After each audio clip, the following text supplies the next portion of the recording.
And we back, as Kenny Beecher Oh says. my goodness. Oh my What? gosh, Imasu. We back. Okay, bro. Oh my gosh, Imas. What the hell? All right. Gotta pick two more games and then we are. Well, I mean, we're good to start anyways, but Oh, I I just. mean, you know me. I don't uh I don't. Hey, wow. Oh my gosh. Hey, Sparkle. One is live. Oh Uh my huh. Uh gosh. huh. Uh huh. Whoa. Let's Wow. let's pull up. Let's see. Okay, so that's in the American. Ah, no. My shit is getting fucked up. Oh, wait. No, that's in the. It's about. I forgot. Where's this fucking game? Am I stupid? Don't answer that. Okay, there's that.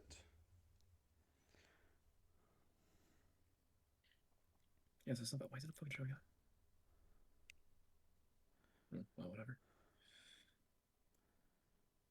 Hmm.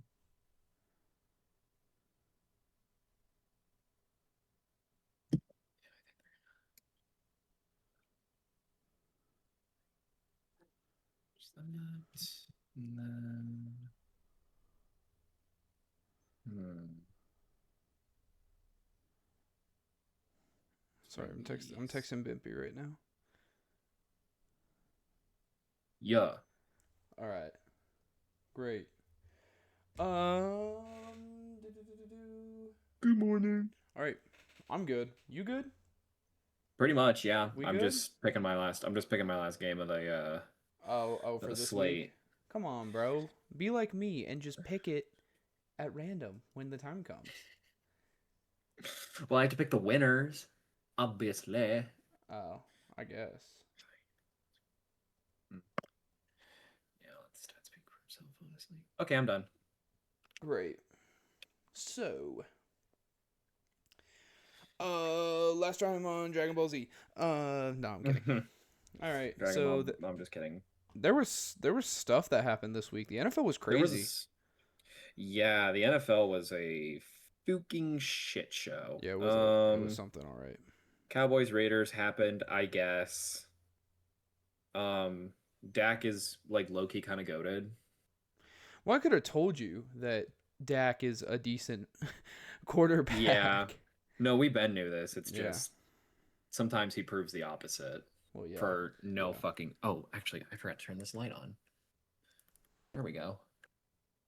Hey, it's my discount ring light. I know. It's upside down, but Go Bucks. let's go Bucks. You already know.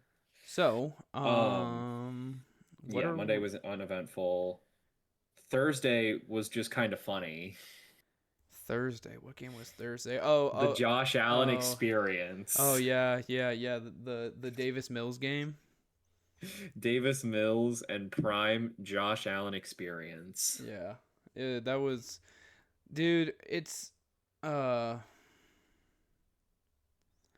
that was. I don't understand this Bills team like at all. I just I don't. don't either. They They're they're so weird. they're so weirdly inconsistent, and I don't think now is the time to be playing high and mighty with your tallest wide receiver.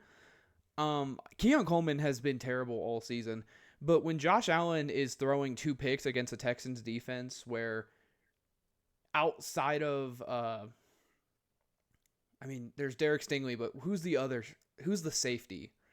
The good safety Oh for the yeah. Texans. Da, da, da, da, da. Shoot, I gotta find it. Oh, Bullock. That's his name. Yeah, Yeah. I yeah. mean, like Josh Allen's reigning MVP. You shouldn't be throwing two picks in a game, especially to the fucking Texans who are on a backup quarterback. It, Also, Will Anderson with 2.5 sacks this no, game. no, no. He's a fucking demon. The Oh, Bills. and Daniil Hunter with another two Yeah, sacks, by the yeah, way. yeah. No, the Bills O line was horrible this game. This was the How many first. sacks did they? This was the first game. 8 sacks. Fuck. Yeah. This was the first game where it actually looked like the Bills like kind of staggering forward in this like faux dynasty is now starting to crumble because Mhm. now after paying James Cook, after paying Josh Allen, after paying Deion Dawkins, there's not a whole lot of money for anything. Mhm. And we see that because obviously Shakir had himself a day, 8 catches, 110. But outside of Cool. that, the wide receivers just are not good. Like But also, Joshua. Khalil Shakir is like so liable to just not have a fucking game. Oh, Like this is, yeah. I'm pretty sure this is his first. Yeah, this is his first 100-yard game of the season. Yeah, look, I don't know what to make of this Buffalo team because like this is a Texans team that has a terrible offensive line. What about Coleman? Yeah, Fucking so so garbage. so so Coleman just didn't. He hasn't played in the last 2 games because he's been missing team meetings and practice. So the Bills are taking the high and mighty road with him. Although this isn't the time to do that. You're 7-4. Yeah, You just play to dropped a fucking game win. to Houston, and you can't play on the road because one of your 4 losses has been to Atlanta, who has what 4 wins now on Hmm. the season. Yeah, no, Yeah. this Bills team needs to You also have stop. 3 more road games through the rest of the year, and one of them is against the fucking Patriots. Yeah, that's gonna be an L. The 10-2 Patriots. You cannot be playing. You cannot be pulling this bullshit right Yeah, now. yeah. Frankly. I think you can like internally fine him because that is within your stipulation to do as an organization. But to Mm. sit there and try to play high and mighty authority when you are losing playoff ground because the Chiefs are winning, the Texans are winning, the Jags are finding ways to win. You are not at the top of your division. You don't get Or a even bring it up during contract talks. yeah, like you don't get a clear shot in the playoffs if you're Buffalo. You have to find any way to win. And right now, Yeah. I'm really shaky. James Cook is still one of the best running backs in the league, but I mean, Josh Allen has looked so uncomfortable because his offensive line has been horrible. This defense is just not getting any pressures. They're not getting turnovers. They're not getting sacks at all. Like special teams for Buffalo has been okay. Matt Prater has been decent, kicking the football, but like Yeah. obviously Ray Davis has been a decent punt. He had the punt return touchdown or the kickoff return touchdown. Excuse me, Or do you mean Gabe Davis or Ray Davis? Ray Davis. That's what it says in Oh, kickoff Ray. returns. Okay. Is it Ray Davis or RJ Davis or I don't know. It's Ray I think it's Ray Davis. Yeah, it's Davis. Ray Davis. Yeah. I was right. Man, you got me second guessing myself now. Sorry, they have 2 Davises on this team You're right. You're right. that could both be eligible kick You're returners. right. You're right. But that's my thing is like your wide receiver one is also your punt returner. So I don't understand what this Buffalo team's trying to do. Um, and if I were them, I'd be looking at some of these free agent wide receivers that are still out there. Look at practice squad guys. I know that it's not going to be the best for production, but I mean Brandon Cooks But did. you didn't do anything at the trade deadline, so that's your Yeah, fucking fault. yeah. They tried to get Waddle, didn't want to give up enough for him for being an in division trade. Makes Didn't want sense. to go didn't want to go out and get Olave. So No. DeAndre Hopkins, imagine. it's your problem. They could have. The Ravens were in a very selly position. Yeah. And the Bills would have got DeAndre for nothing. Um Yo Faith Fantasy here, hi Jade. It's so it's just weird how this Buffalo team has been progressing because Yeah. they aren't. Um you Here before Brian Dable comes back as their OC, by the way. I wouldn't be shocked if that's actually what I wouldn't be shocked if Dable came back and ran the offense because honestly the Joe Brady offense in Buffalo has not been great. There's a lot of scheme things that I don't like that they do. I personally don't think they use the combination of Dawson Knox and Dalton Kincaid correctly. yeah, Kincaid and Knox. I don't think they use both of them efficiently. I think Elijah Moore needs to be a better and faster focal point in this offense, especially if you're going to keep Keon Coleman out. Mm. Hawes is the third string tight end, and he's getting more yards than the other two mentioned. Although I think Kincaid was hurt this game. Yeah, Kincaid is questionable right now with a hamstring injury, and he Okay. was out last Okay. game. Well, then I guess that also doesn't help when your quarterback's favorite receiver is also out.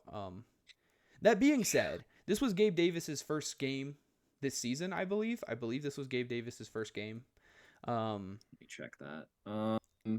No, he did play against Tampa Bay. He played against Tampa Bay, so that was last week. So second game of the Yeah. year. Yeah. And you would again, this is a guy who has chemistry with Josh Allen. you would have liked to see him do a little bit more here. And I Only think, 2 targets yeah, only on the two day. targets. And, outside of Shakir, no one got more than 4. So that really Hmm. kind of sums up what day it was. And then even with Josh Allen running the football, only 5 carries for 20 yards, the long being a 14. That's not the Josh Yeah. Allen we know. So I'm not Hmm. necessarily saying like, oh, the Bills are dead in the water. But what I am saying is this team has no direction. To be fair, they were effective and efficient when they ran because they were averaging 6 yards an attempt, They were, and I'm not disagreeing with you there. But if you're gonna outgain the Texans by a 100 set, plus yards. no, it's the Or it's 326 to 261, so that's 60 yards, 60 I must not be. I don't think I'm 65. accounting. I think real doesn't account for sacks. That's why. Oh, fair. Yeah, yeah. Yeah. Well, I mean, if you don't account for the sacks, then yeah, most definitely. But I don't know, man. We've talked about Buffalo's schedule before, um, and it's kind of a doozy to end your season with. Your last 6 games are the AFC North outside of Baltimore, and then New England and Philly. And then obviously you host the Jets, but that's whatever. But it's Yeah, it's it's kind of devious. But well, also props to Houston's defense for this one specifically because I mean they had this entire team in hell. yeah, no, they did. Outside of James Cook's like yard production, um, I the mean, the 8 sacks, 2 picks, 11 tackles for loss, 12 QB hits, and a forced fumble. yeah, Like, yeah, no, no, no. Outside of James Cook's regular production that we're expecting him to get, because this is a guy who we expect to get 100 plus total scrimmage yards every game, like a Jameer Gibbs, like a Bijan Robinson. We expect that out of James Cook at this point, and for him to do that, but being held from the end zone, really just this was a close one by Houston. And I mean, honestly, I thought Buffalo was just going to whip him. Personally, I didn't. I thought this was going to be another, but it seems like that's the trend with Thursday night games this year. There's a trend of either an upset or just a stinker from both teams. So or just honestly, weird, yeah, just weird shit happening. yeah. So it's I don't know. It's interesting. It's interesting. Mhm. Yeah, and I don't remember if, yeah, Stroud is still questionable with concussion Yeah, protocol. yeah, and I think they're gonna wait on him as much as they can. I think until Davis Mills shows a sign of like actually not being able to lead this offense, then they'll put in Stroud. Um, Hmm. but honestly, Because the they want tech, to keep him safe well, given well, hopeful playoffs and everything. well, what I was really thinking of the Texans, if my memory's correcting me, yeah, they're on a 3 gamer, and this is led by Davis Mills. Yeah, because Stroud's last game was the loss to Denver. Yeah, so if I'm Houston, I'm not changing the chemistry of this offense, even if Stroud is healthy. He's a rookie. He could stand to learn a couple things because Davis Mills is performing with this terrible O line. Or a sophomore, you mean? Or sophomore? Yeah, No, third year, third year, third third year, year. third year. He's still a young guy. He's not a vet, Yeah. Hmm. and I think that's what needs to happen. If the Texans are like, hey, we're not going to throw him back into the fire too early, then don't. And hey, we know what happened last time he got benched in college. Yeah, so let him sit. Like let him sit. Let Davis Mills run the chemistry. When the chemistry runs out, then you can throw Stroud in there. Is it kind of feeding them to the wolves? Yeah, but if you're the Texans, you want to compete because Yeah. the Jags don't have the lead that they did have earlier this season. The Texans are only a game behind. The Colts just lost to the Chiefs. This Yeah. AFC wildcard race is wide open. Hmm. I mean, you have 3 teams that are a game back and 3 teams sitting in that wild card spot. Exactly. So that could, I mean, again, any given week, the Chiefs could shoot up to 5th place. They're gonna. Just like that. It's inevitable. They're gonna. They're going to make the playoffs. They Oh are, yeah. in fact, inevitable, Oh yeah. as we always say. Yeah. But that was an interesting game for sure. And then I want to talk about. We already kind of talked about the Eagles, Cowboys, and Mhm. I do want to touch on this game because there's a couple things that I liked a lot in this game. So Mhm. AJ Brown got hot really really early. He was constant target, constant target, constant target. Then Smitty came out, and then Barkley came out, and it was a really good game from everybody. And then Mhm. when they got to the second half, where Dallas started to, turn up the heat a little bit, Pickens It got just, involved. Like Pickens didn't, yeah. Philly moved away from that aggressive play calling, but Jalen Hurts never turned the ball over. So I don't know why they ran away from it. This is a Dallas defense where we saw Quinnen Williams get banged up. The edge presence has not been that great. The corner room is, kind of a mess if we're going to be completely honest. And then obviously, the special teams blunder, Jake Elliott missing the long field goal, and then the fumble on the punt return from Philly.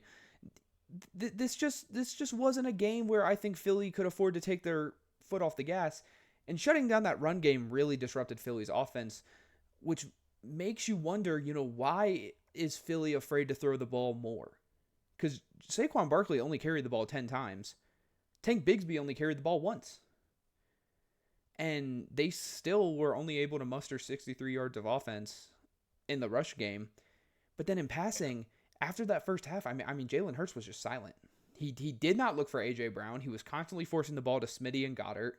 And yeah, there was just no attempt to try to get A.J. Brown more love. And you could see, in the first half, he was eating. He was doing everything out there. He almost had 2 touchdowns. Would have been 2 if the 1 foot had stayed in bounds. But then A.J. Brown was just getting more and more frustrated because it just was clear that Shanahan and the offense had moved away from his number. And it made no sense to someone who was a neutral party watching the game and why aren't they throwing to A.J. Brown more? This guy had 100 yards in the half. 63. It's 63 yards, including Jalen Hurts' 7 carries. So it's 63 yards in 18 attempts, 7 of them being QB sneaks. They averaged only 3.5 yards a rushing attempt, which is not very efficient. You want to be closer to the 4.5, 5 mark. Well, it's not even the fact that it's just not efficient. It's just not a thing we see out of Philadelphia. Mm-hmm. Ever since the Kelsey retirement, I just think this offensive line is great in pass pro. They've been excellent in pass protection. But Saquon Barkley has just not been the same. He has not been the same. He's not getting the opportunities that were afforded to him. Yeah. Having that lead guy in the middle, obviously. Well, yeah. Holding the team together. And we've talked about that before. Yeah. And I think it'll never be the same.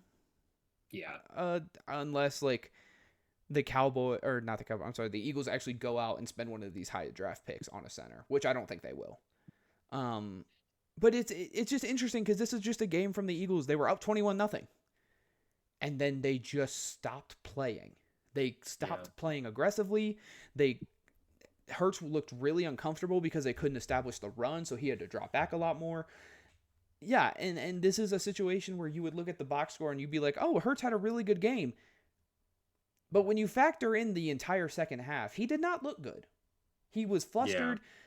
As a veteran quarterback, a Super Bowl winning veteran quarterback, I don't know why we're still having this debate on where Jalen Hurts sits in the quarterback regime. Because when his number is called, more often than not, he's not showing up. Yeah, it was the third quarter that seemed to really do him in. Yeah, because you're completing under 50% of your passes. You only 2 rushes for 6 yards during that whole entire time. It's only 43 yards of passing through the quarter, when every single other quarter you had at least 75 yards. Yeah. And then obviously in quarter 4, you're basically you're fighting now to keep this game alive. So of course you're going to look a little bit better and pass it a little more, but yeah, it was just, they came out of half and they were just they were cruising, when you just can't do that, especially with how the Cowboys scheme their offense. They're not a rushing offense, so they're going to be able to make these comebacks. Yeah. And the thing is with the Cowboys, one thing I did want to talk about with them is, man, CeeDee Lamb looked horrible. I don't know if you watched this game. He looked so bad. I did not see much of it. He probably should have had 2 touchdowns in this game.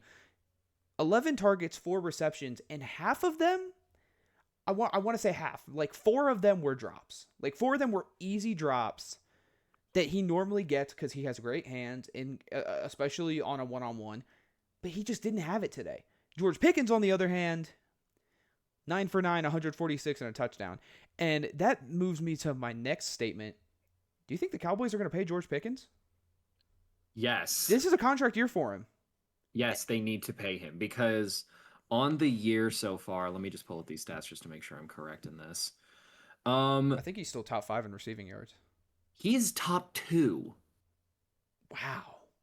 He is one of 2 1,000-yard receivers so far in this year. Not even Puka Nacua, Amon-Ra St. Brown, Jamar Chase, Drake London, Trey McBride, Justin Jefferson, and Zay Flowers do not have those numbers. And they are all in the top 10. So this is a contract year for Pickens, which is why the Steelers moved off of him in the offseason. The Steelers moved off of George Pickens because they didn't want to pay him.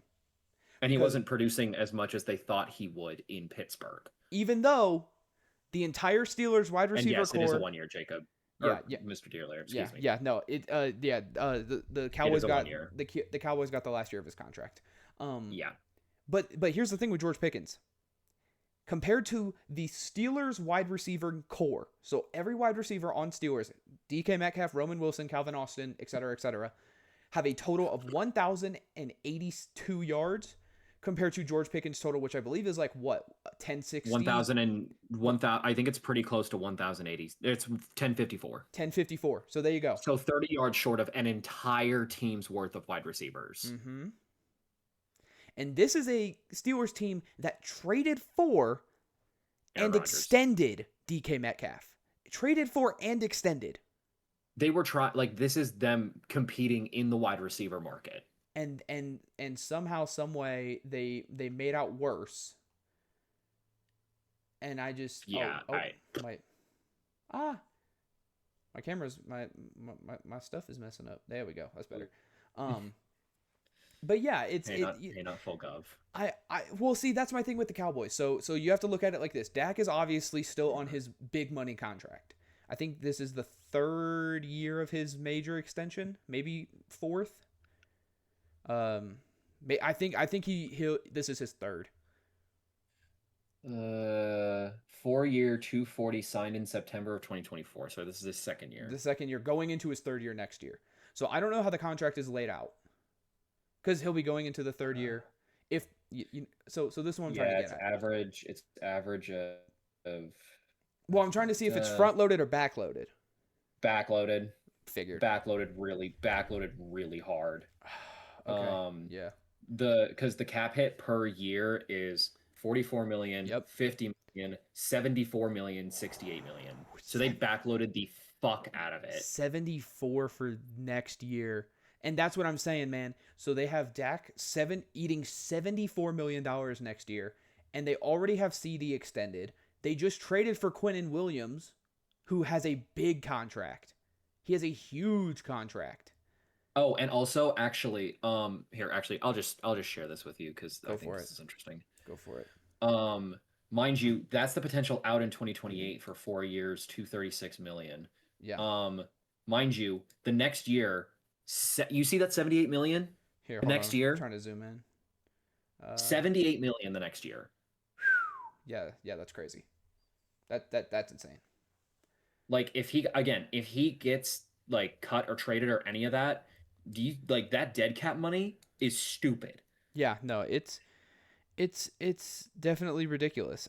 It's hard to it's hard to think of a world where Dallas can move this, especially because they need to address the offensive line. Tyler Guyton did not. It just ramps up really. Yeah, no, it's bad. Tyler Guyton did not look good, even though the Cowboys did win. Tyler Guyton did not look great. This Dallas Cowboy linebacker group is still a question mark. Obviously they traded for Logan Wilson. They still have Jadeveon Clowney playing more of that off edge that Micah Parsons played. But he's a rental, and it just, you just got to think, shout out to, DeMarvion Overshown. He has been excellent since coming back from his knee explosion last year. Yeah. It's always good to see these players come back from stuff. He was an excellent player for this Cowboys defense last year, which is why they were doing so well. And then his knee literally exploded. He tore his MCL, ACL, and PCL all in one injury. And he has only played 2 games, and this guy's a monster. He's everywhere. I mean, on 34, defensive snaps, Mm-hmm. 4 solo tackles, 1 assisted tackle Yeah, no, that's pretty good. on 34 snaps. That's really good. Yeah, I just it's Siobhan Revel, rookie corner out of East Carolina University. We talked about him a lot just in personal talks last draft, last draft year. Um, Yeah. this Cowboys defense just has a bunch of question marks because they're working with a lot of old renters, but they're also working with a bunch of young guys. But the offensive line is in weird shape because of the retirements. And then you have to at this point you're looking at Dallas and you're like you're in the 10th place of your division at 5-5-1 or at your conference. I'm sorry. The Cowboys are a 10th seed in the NFC. They, I do not believe, are sniffing the playoffs. No, because the 7th in the wild card is the 49ers at 7-4, and you also have the Lions at 7-4, and then the Panthers in front of them at 6-5. So I think they're too far back at this point, and I don't think they can fight hard enough to Yeah, outplay these other teams that what are sniffing these spots. but what I will say, if the Cowboys can do this effectively, and they can get a high draft pick, and they can or wait, not use their wait, middle round draft pick like a wait, fucking idiot. wait, hold on. Do they own their first for this year? Or did they give that to the Jets? I don't know. I don't know. If they did, they would have the 13th spot, but I do not know. Here.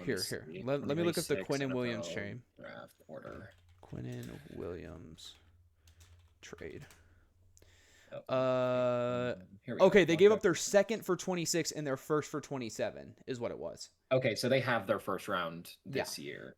So they have their 13th pick. So if the Cowboys can essentially kind of play this middle ground, because the AFC is going to be a dogfight and the NFC is going to be a dogfight again. So if both of these teams, these top 8 teams in these conferences just keep winning and the Cowboys can kind of play that 50 level, or like between the 9 and 10 team range, because it's 10 teams competing in the AFC and 9 teams competing in the AFC, because my cutoff is the Panthers. Oh yeah, I mean they're only one game back from and obviously that'll change with tonight.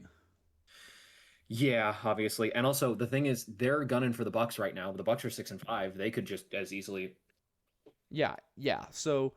Personally, which is crazy that the Panthers could go from a 9 seed to a 4 seed in one game. Yeah, it's really funny, but that's my thing with the Cowboys. You just have so many question marks.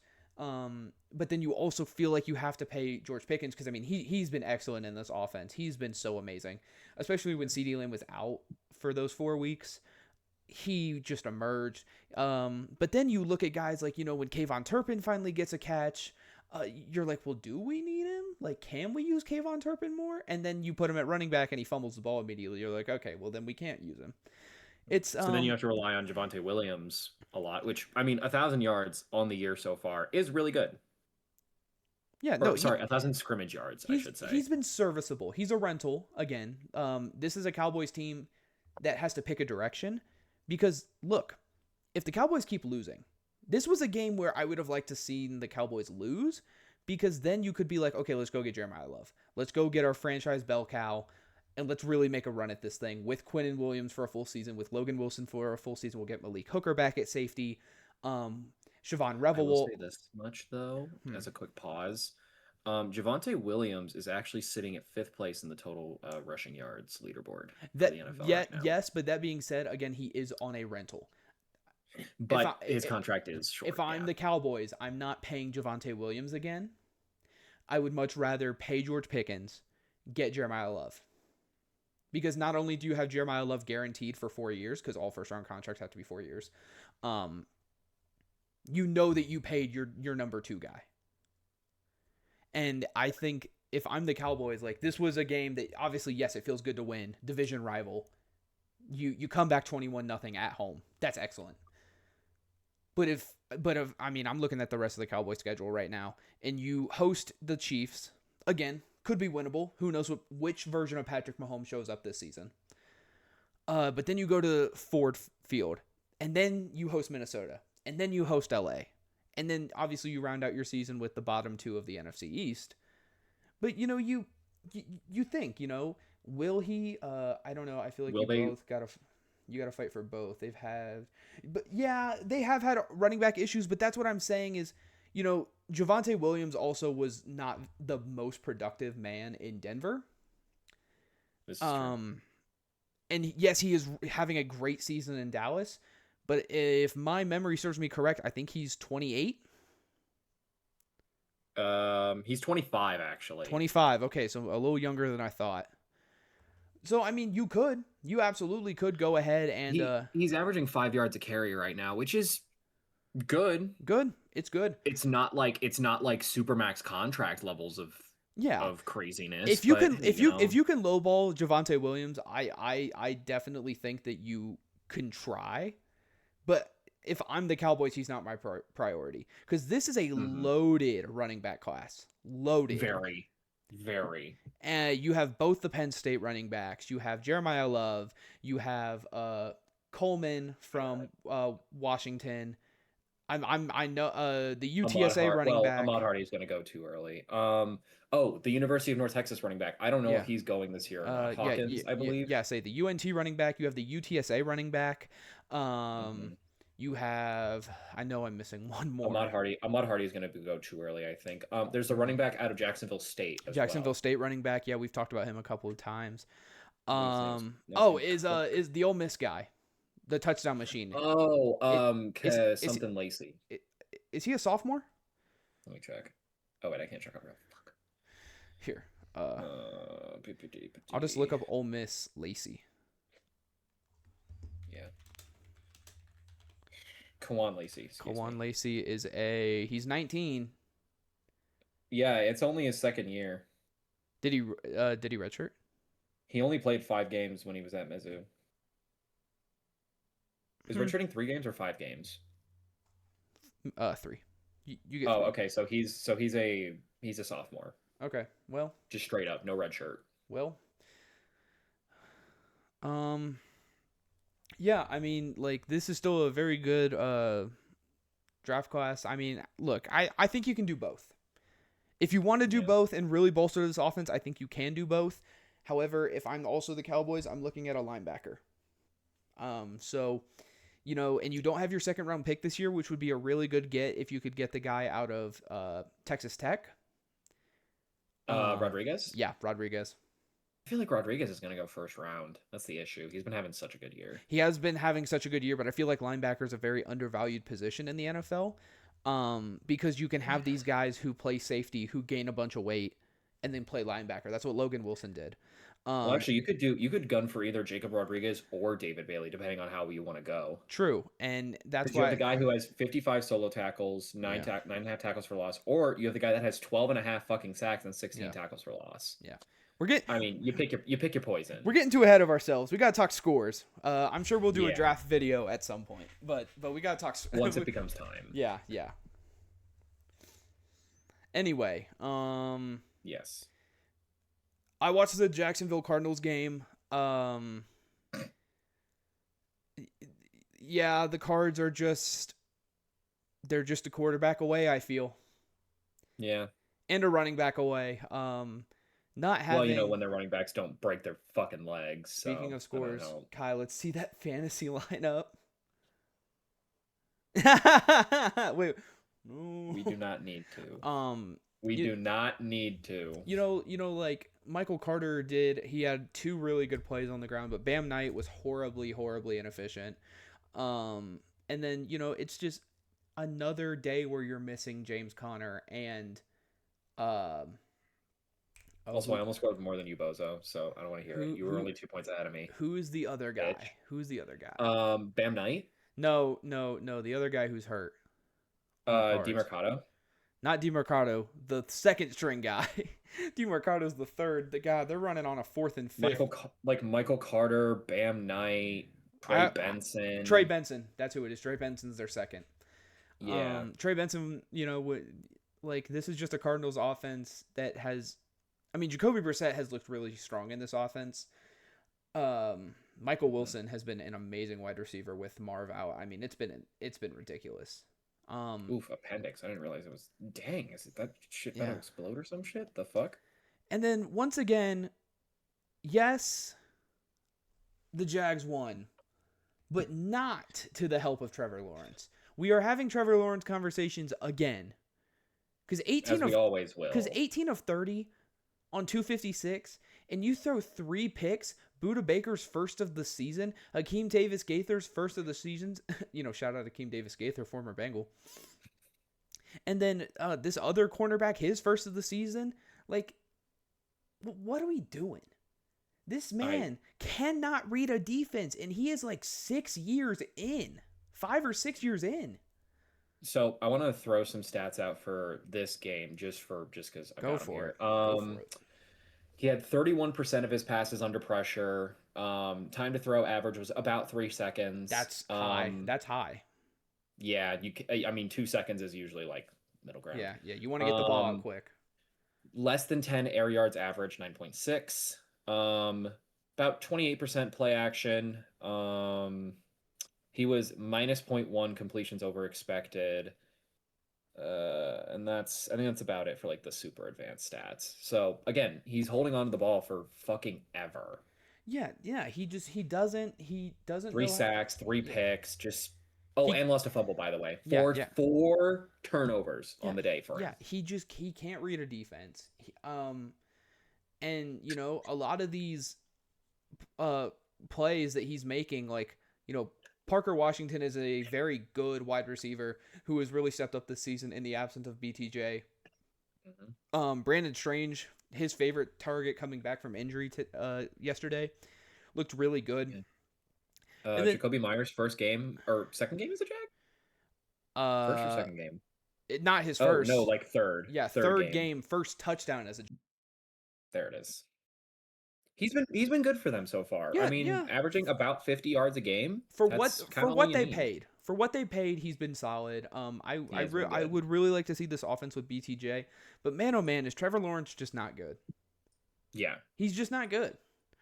I want to see where the money in his contract lies. I would like to see Arizona truly invest in this offensive line, man. Just invest and also tank for a QB. Like, invest in the O-line, please. Ooh, yeah, his contract's gross, man. His contract's gross. $24 million, $35 million, and $47 million cap hit. Yeah, no, it's that last year, man. Yeah, it's not good. If they cut him in 2027, that's 65 mil dead cap. Yeah, he's not great, man. And it's a very weird it's a very weird type of contract. To be fair, a lot of his contract in the later years is option. Yeah. But still, it's kind of a holy fuck, what is that base stat in 29 and 2030? Fucking shit. Yeah. Base salary in 2029 and 2030 of 50 mil a year. Yeah, dude, it's not good. That's what I like that's what I'm trying to stress. For what we're getting out of him, it's just not good. Trevor Lawrence constantly, and they won this game by the skin of their teeth. If the Cardinals defense had any more rushing power, this is a different story. But if my aunt had balls, she'd be my uncle. And it's also Cam Little is goated. Yeah, no, Cam Little is one of the best kickers. That like he's a rookie, right? Maybe, I don't know. No, he actually played for the Jags last year. He's the second year guy. Speaking of kickers, you know that your team is working out Justin Tucker right now, right? Yeah, your team, you.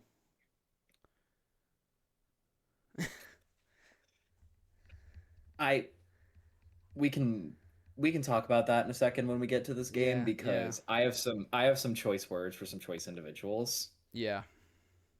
But yeah. I didn't know that part, and you do now.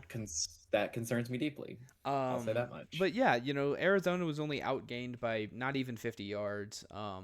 I think if Marv was in this game, they could have won. Marv is a very good red zone threat that has gotten production with Jacoby Brissett at quarterback.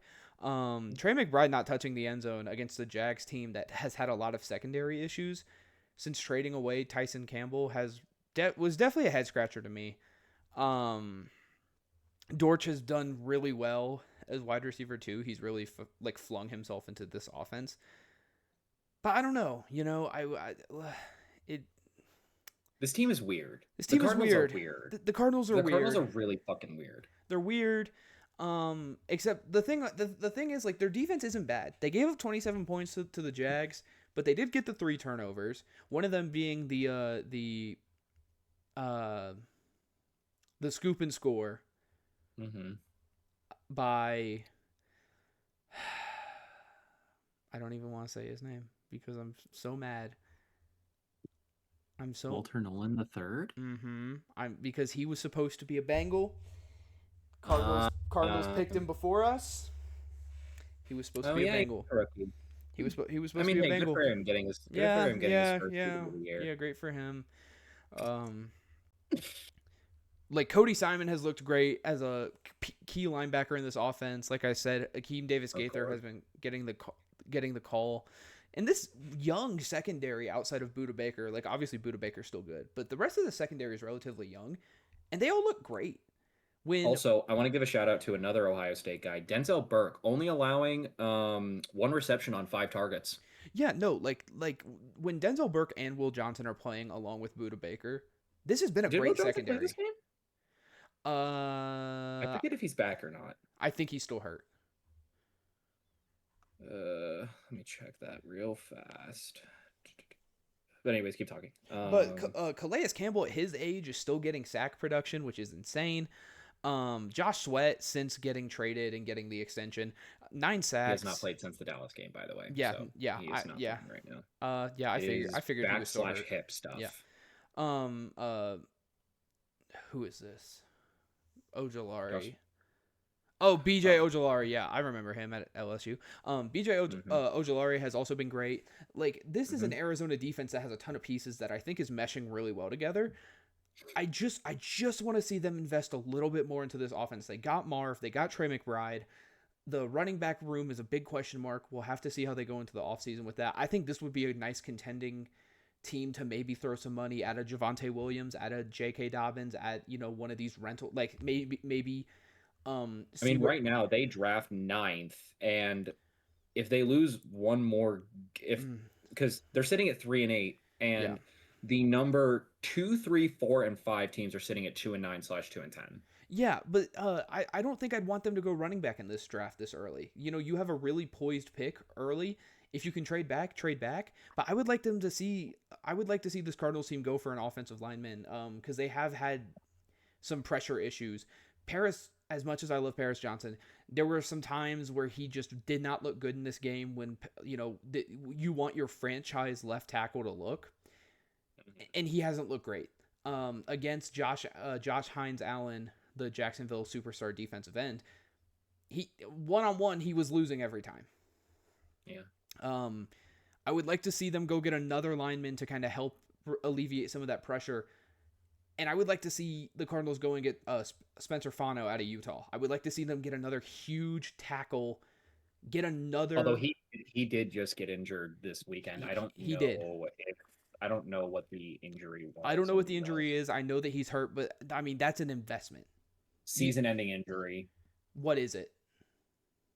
Let's see. Went down with a non-contact injury during first quarter. Blah, sounds blah, blah. Achilles. Whittingham didn't elaborate on what kind of injury Daly suffered beyond saying it was long-term. The redshirt sophomore who has 3.5, blah, blah, blah. Returned with a boot around his left foot. That sounds like an Achilles. Season ending. Yeah, and that was 6 hours ago, so we do not know. Okay, so you were also looking at the Sports Illustrated one. Yeah. Yeah. I'm going to assume non-contact, walking in a boot. I'm going to guess Achilles. Which is a tough one to come back from. That being said, there's the offensive tackle out of Miami that would be a really good pick for this offense. He's a good switch tackle.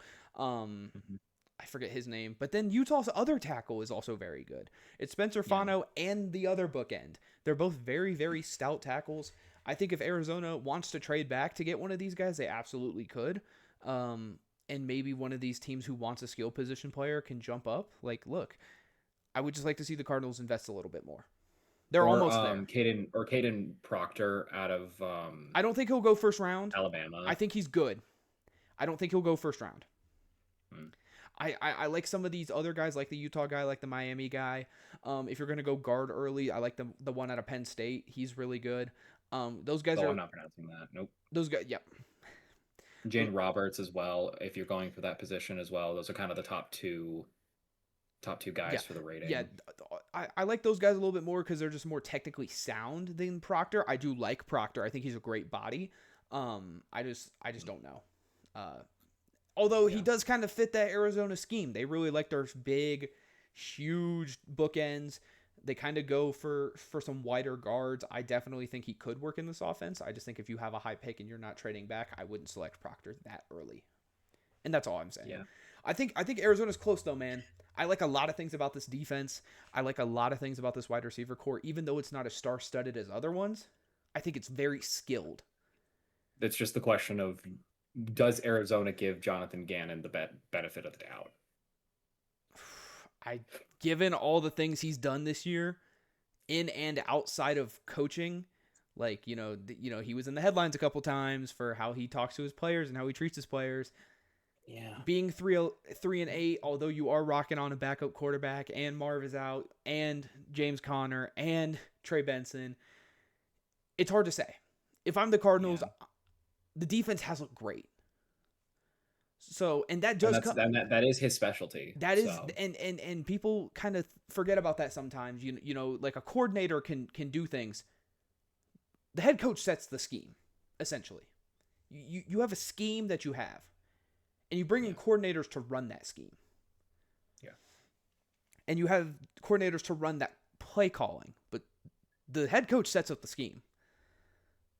So I think the head coach puts the pieces together. It's just. I think if I'm the Cardinals, I give them one more shot. I give them another year. But I go out and get a different offensive coordinator. Mm-hmm. And I think if the Bills are going to bring back Daboll, I think Joe Brady would be a nice person to fit into this offense. Or they could just do the opposite and just bring Daboll in. Or they could just skip the middleman and go bring in Daboll. I don't know. I think Daboll has a lot of ties to the Northeast, so I feel like he's going to stay over there. But I don't know. That's just a theory. That's assuming nothing happens on Black Monday for the Bills. Yeah, but normally Black Monday happens if you're not in the playoffs.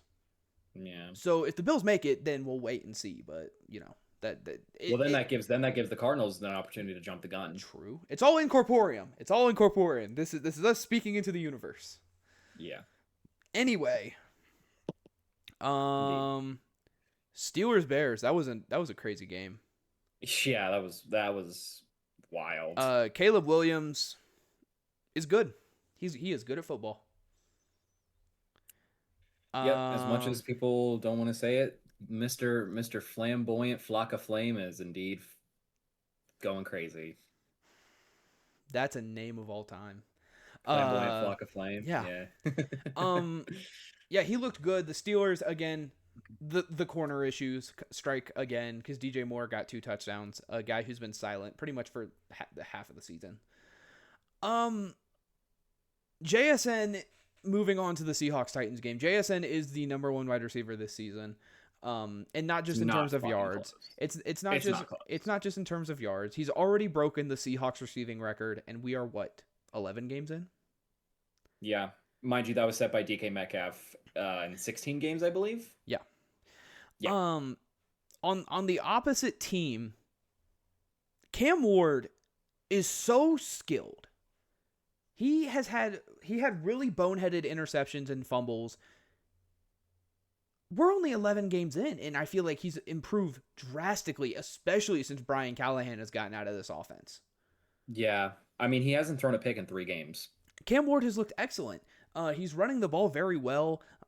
He's making a lot of really good decisions. We saw Restrepo make his season debut, called up off the practice squad, given Calvin Ridley's clavicle injury. I think it's clavicle. Yeah, something like that. And he's distributing the ball really well to not very good receivers. Honestly, yeah, man. When your leading receiver on the day is Shamir Dyke or Dicky DK. Dick. I don't It's DK. yeah, Excuse me. yeah. DK. D. Excuse me. And this is their young guy who is their punt returner, who's really electric on special teams. He's gonna have a place on this team. But honestly, like Cam Ward is just getting so technically sound. I think the Titans need to go out. They need to go draft one of these elite skill position players. And if I'm them, I'm looking at You're looking at Carnell Tate. given Cam Ward's playing style, I would like to see them go get Tyson from USC. I would like to see them go get Tyson. I would like to see, while I love Carnell Tate, we're both Ohio State guys. Love Carnell Tate. I think Tyson gives them a little bit more fluidity in the offense. He's a little more versatile than Carnell Tate is. That's fair. And I think that Carnell Tate would maybe thrive in a couple other offenses. But I think the Titans need more guys who are just overall playmakers who can be used more diversely. Mm-hmm. I don't think you can go wrong, but I would like to see the Titans go get Tyson. That's fair. I think that's his name, right? Jordan Tyson. Tyson, yeah. I kind of forget that ASU kind of uses him as like a common jet sweep threat. Yeah. Because he is fast. Yeah, he's really, really good. And I'm looking up his stats right now. 60 receptions, 70 yards, 8 touchdowns. But when you look at his stats, he was 1,100 yard receiver last year with 10 touchdowns. And then rushing, he hasn't gotten too many rushing attempts. He's only had 2 rushing attempts with a touchdown. He has a lot of experience punt returning, which then I think you can get Cameron DK back into a pure receiving core kind of area. You can kind of evolve him more. Yeah, I just think the Titans need more versatile guys, and I think that'd be the best option for them. Yeah. Seahawks, man. It's them and the Rams, just back and forth. This has been a really fun season to watch for both those teams. I will say, well, first off, fuck you, Zach, steal a touchdown, Charbonnet. Me having to start Charbonnet because Josh Jacobs was hurt and J.K. Dobbins ended his season. And also because Zach Charbonnet is literally just a 1-yard touchdown machine. Smiles bigly. That is literally all he does, and that is literally all he do is Zach 1-yard TD rush Charbonnet. It gave me 9 points in my dynasty league. Okay, I needed that.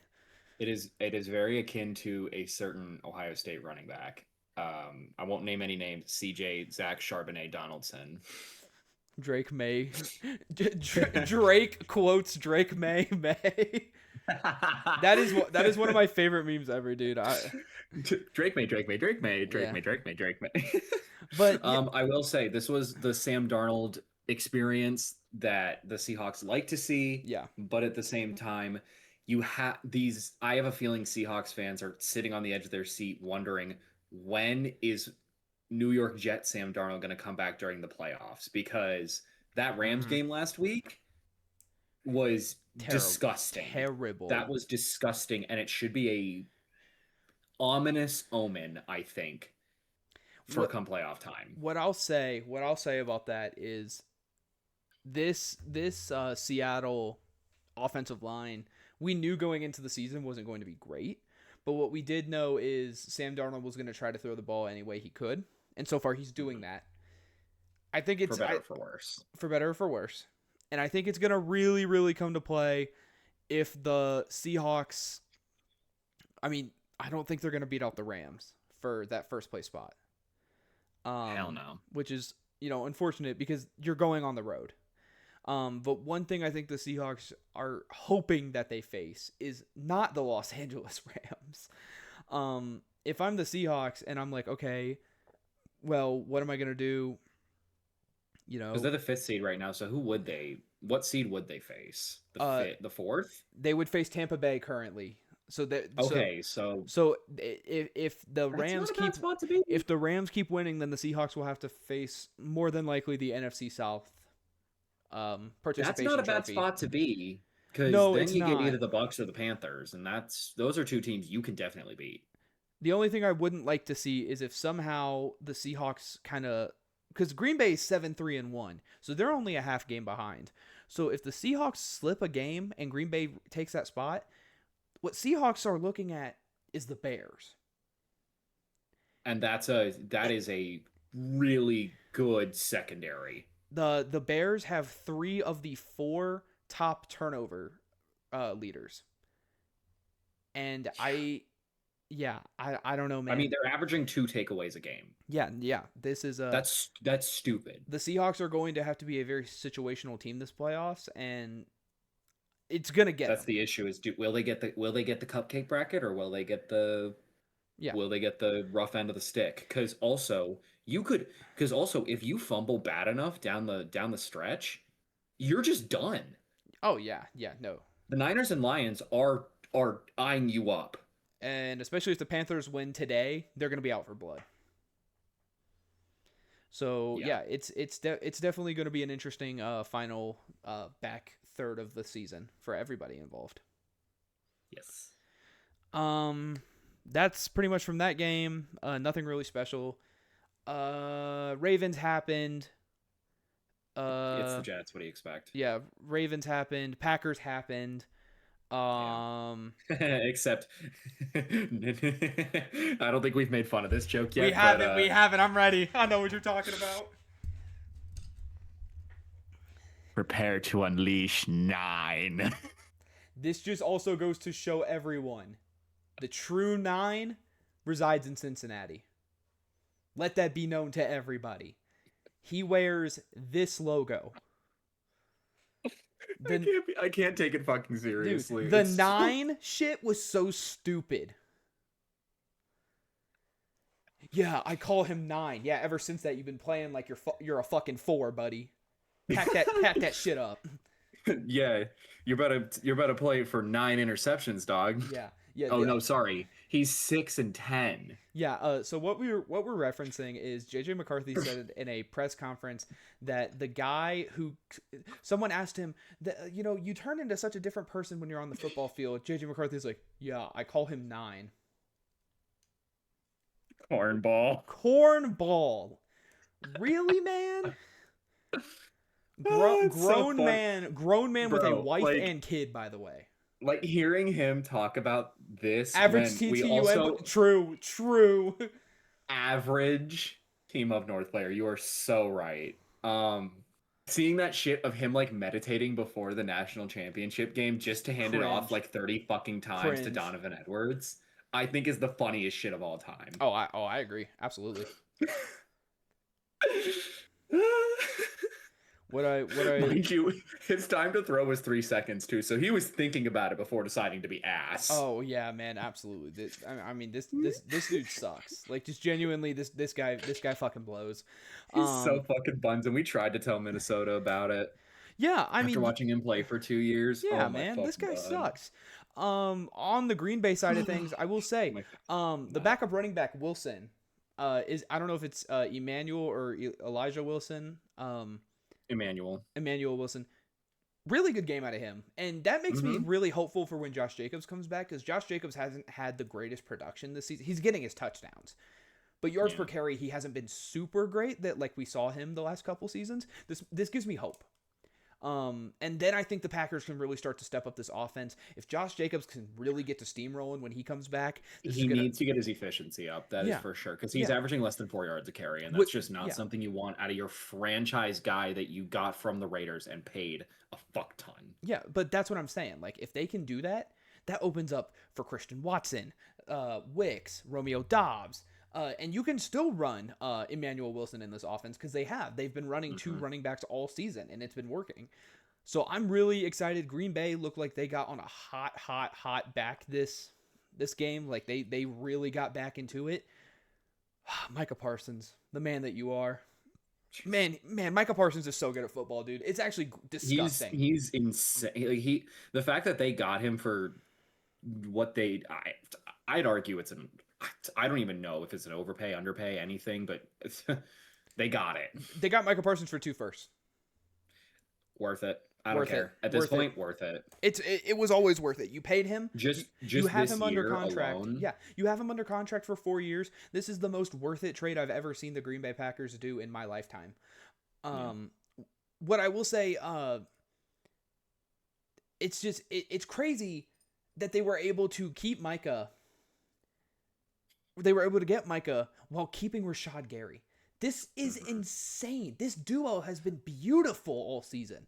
And I really like, I just really like this Packers defense. They have looked super stout all season. I am really excited to see if Jordan Love can just fix a couple decision things. Also, you still have Xavier McKinney in the safety spot. I want to remind you of that. If Micah is worth that much, then how much is Miles? Miles Garrett is on a Four first rounders. Is on Four another first round picks. I don't care. Your entire draft stock. I genuinely think to get Micah Myles Garrett. Myles Garrett, you need to. Well, first of all, he's already under contract, so that was a big thing that the Dallas like wanted $40 million a year. I think. Like Dallas wanted to move off of him because they would not pay him. This is a hypothetical. I think if a random team to be named was going to trade for Myles Garrett, I think they are giving up a young, developing defensive star along with 4 firsts, and I'm not kidding. Even though Myles Garrett is pushing 30. Don't care. It doesn't matter. He's so productive. How many sacks does he even have on the year? Is he over 20? 16. Yeah, 16 sacks through 11 games, by the way. He's on pace to shatter the record. 11 fucking games. Football is the one with the goalie, right? Get the fuck out. Yeah, no, you're right. Right. Yeah. Just change those 2 O's to a U, then you're right. Yeah. Football. Mind you, he's also averaging the most tackles for loss per game, second most QB hits in the league, and again, first in the league in sacks by 5. Wait, hold on. Who's first? 5 entire sacks. Who's first in tackles or in QB hits per game? Zach Allen. Makes sense. Zach Allen's also super good. Yeah. But I mean, real football. Get out of here. Get out of here with your Euro trash. Also, 3 forced fumbles on the year. Yeah, 3 forced. Yeah, dude, he's a menace. And this is, but that's what I'm saying. Like these stout defensive ends. I mean, we are living in one of the greatest eras of defensive ends, probably ever. I want to bring something up here, just in this 4-game stretch for Myles Garrett. Yep. Let's see, 13 sacks in 4 games. I wish I was joking. That's disgusting. 13. Now that we're talking about Myles Garrett, I'm going to use this as a beautiful segue. Thank you, Dear Layer, for this. Hold on. Because we do need to talk about Cleveland. Hold on. We looking something up real quick.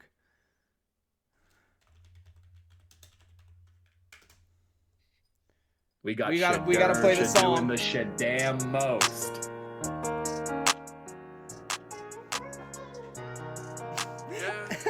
I fucking love this song so much, dude. Oh my god. They told me bust out my watch you get DMCA. Wouldn't you fucking know it? He gets first team reps. Yeah, he practices first team for a week.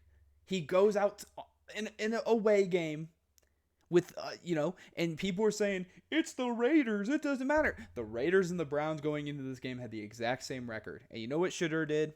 He did his job. Yeah. I don't care if people say that like he's a yak merchant. That's his first game of the year. Like his first full game of the year of his professional career.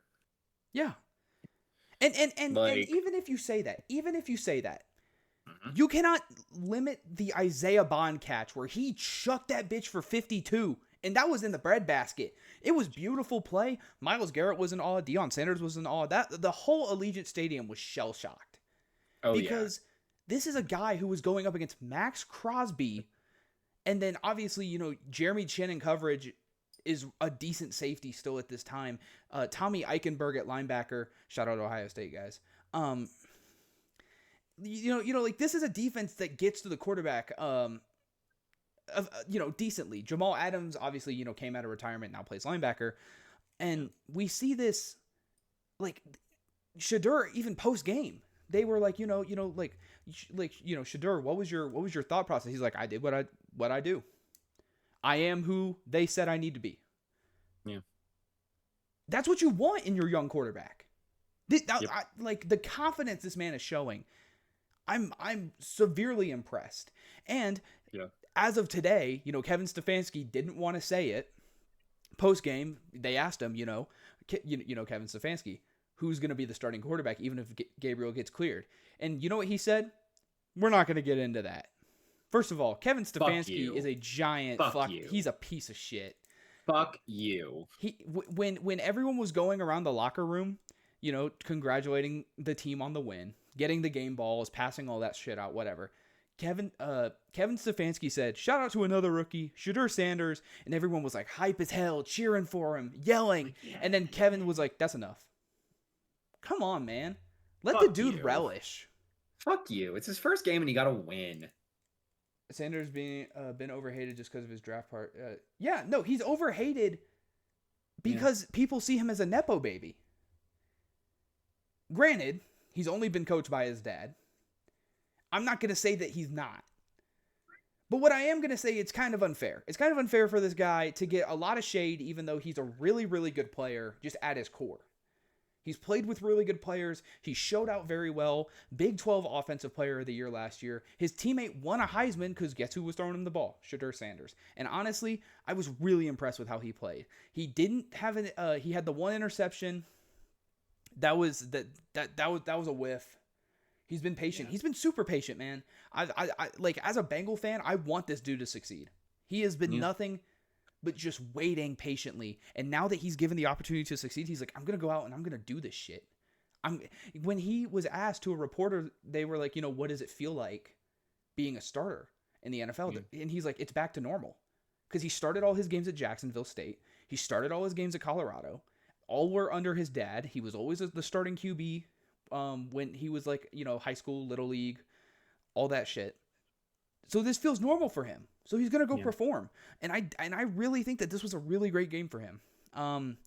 Despite what the heat map might say, his long distance game will need some work, but that's every rookie. That's every rookie. Whatever. It really is whatever. I mean, he was still averaging 8 air yards a pass, I believe. Which is good. That's good for your first game, for only passing 20 times. Yeah. It's better than Dylan Gabriel, I'll tell you what. Yeah, that's for damn sure. What I will say though is Quinshon Judkins did struggle today, but again, this is a Raiders defense that has definitely worked in stopping the run. It is more stout than you'd expect up front. I agree. But Judkins did get the 2 touchdowns. Geno Smith, the Raiders should have won this game. Even though the Browns won, everyone's happy for Shedeur. The Raiders should have won this game, and all because Geno Smith cannot fit the ball in the breadbasket to Trey Turner. I saw 3 overthrows that were going to lead for touchdowns. If Geno Smith just hits the man in the breadbasket, Raiders win this game. Easy. Ashton Jeanty, his heat map on the day is really fucking terrible. 4 of 8 for 10 to 19, 1 of 5 from 20 to 29, and 0 of 2 from 30 plus. And those 2 30 plus misses were to Trey Tucker, who had beaten the defense twice. That's 14 points you left, and guess how much you got beat by? 14. Yep. Tyler Lockett has shown really, really great character in Las Vegas, playing with Pete Carroll again. Ashton Jeanty has been great. He did get a little banged up in this game. Brock Bowers, pretty quiet, all things considered, for what we're used to him. And then obviously, Trey Tucker, you see the 10 targets and the 3 receptions, but man, oh man, was he just overthrown. It was a bad day. This is definitely a team where if Vegas keeps losing like this, welcome Ty Simpson to the Las Vegas Raiders. Except, I mean, after this week, I don't know. Mm-hmm. Could be Dante Moore. Little rough. Could be Dante Moore. Yeah, after this week, my buddy who's a Raiders fan wants it to be Dante Moore. I could see it. I could also see it. I could see it. But that's also playing Oregon's O-line and not Las Vegas's shit garbage fucking Swiss cheese O-line. Right, so a little bit of a difference. Do we want to talk about our teams and then move on to college? Because I do have a meeting in 2 hours. Yeah, I got you. Okay. Well, first let's talk Bucks Rams, because that was death. And the Rams are the best team in the league, pretty much. Yeah, Rams are dude at this point, given how Drake May played yesterday. Matt Stafford might be the fucking MVP. Matt Stafford might be the MVP, dude. This fucking team is just A juggernaut. it's frankly, we might have to start talking about Sean McVay as like a coach that goes down in history. If they win Genuinely. if they win the Super Bowl this year, yeah. Yeah, if he gets 2 rings before he's 35, I think. No, he's already older than 35. He has to be. There's no way. Oh, he's 39. 2 But rings still, before 40 two- though. Is stupid. That's good. That's good. Really good. That's if So- they a lot of ifs. But, I mean, they're playing really fucking dominant football right now. Yeah, they're playing excellent. That whole secondary, them getting Emmanuel Forbes off of Washington for nothing was just I mean, since they lost to San Fran, they have had one score game, and it was to the Seahawks. that's One. insane. That's insane. They are leading the league in so many different, or like a top 5 in the league in so many different fucking stats. It boggles the mind. Mm-hmm. Truly. Yeah. They are bottom 5 in number of turnovers per game. Yep. They are second in takeaways per game. Yep. Second in offensive touchdowns allowed. First in opponent points per game. Third in offensive touchdowns just in general. Like they are good. They are amazing on both sides of the ball, and it's fucking stupid. Oh yeah, absolutely. Like with how gutted this team was for draft picks after their Super Bowl run, it's give me the Rams management for my fucking team, and we'll be Super Bowl contenders in 4 years. What did the Rams I don't GM care. say? Fuck them draft picks. I think he's right. Draft picks, man. Fuck them draft picks. Go win a ring. Be shit for 2 years. You'll rebuild. The And- Rams and you get these generational guys in the fucking 7th round.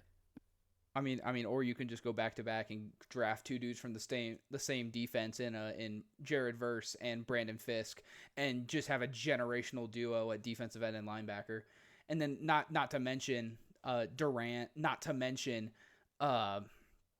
Turner. What college is he from? I always forget. Wake Forest. Yeah, Kobe Turner from Wake Forest. Like Mhm. Kobe Turner's a 3-year guy. This is only his 3rd year in the NFL. Byron Young in the 3rd round too. Yeah, Byron Young. Jared Verse, this is his 2nd year. Brandon Fisk, this is his 2nd year. I think Emmanuel Forbes is a 3rd year. Yeah, 3rd year player. Like, dude, this defense is young. And they're good. Like, they are good. Wait, there's a guy on the defense named Puna Ford. That's kind of funny. Yeah, it's funny. That's funny. Yeah. This team is fucked. This team is fucked in the head. And- I yeah. don't understand how they're so fucking good So when we know the situation they were in like 2-3 years ago. So It's stupid. So I'm going to explain to you something from an offensive perspective. Ready for this? You have wide receivers who go to really bad teams and don't perform. So then people think they're washed. And then you bring them in with a veteran quarterback. And then they play really good again. And then you just draft a guy who's skilled in Puka Nacua. 5th round, by the way. 5th round draft pick, by the way. Just a random fucking 5th round pick. All right, by the well, way. hold on. If you watch his BYU tape, the dude's super skilled. No, he was really good. It's just no one had him on their boards, like going into that year in the draft. True. Yeah, man, this Bucks team is dead in the water. And it's not to any fault of their own beside injuries. Baker's hurt. Bucky's been hurt. And also apparently dealing with some mental things outside of football. Yeah, I've heard a couple things yeah. about that. Oh, But yeah. yeah, since the Saints game, they've been on an insane 3-game bender. Yeah. Pats, Bills, Rams, that wears on you. Yeah. That wears on you really fucking yeah, fast. Yeah, that's crazy. Because mind you, they played a really close game against the Pats. Yep. They played relatively close against the Bills. So I would be fucking tired after this is your 2nd away game on a 2-game losing streak to 3 playoff contender teams. I mean, it's rough. Yeah, no, it's rough. And you have to and you have a 3-game homestand now. You had the 3 aways now, or you had the 2 aways. Now you have a 3-game homestand where it's Arizona, New Orleans, Atlanta. You need to buck up, especially against the Cards and the Falcons, because those are super winnable games. You cannot get punched in the mouth by either of those teams. Well, yeah, because Arizona, they can just throw on whoever, and this is a Bucs secondary that's depleted. They're picking up guys off the street now. At this point. And Atlanta, you never know what you expect out of Bijan Robinson. And again, the Bucks front seven And you never know what you're going to get out of Kirk Cousins either. Yeah. And then, you go Carolina back to back, but that's in a month. So we'll see how Carolina is at that point. It does suck for this team though.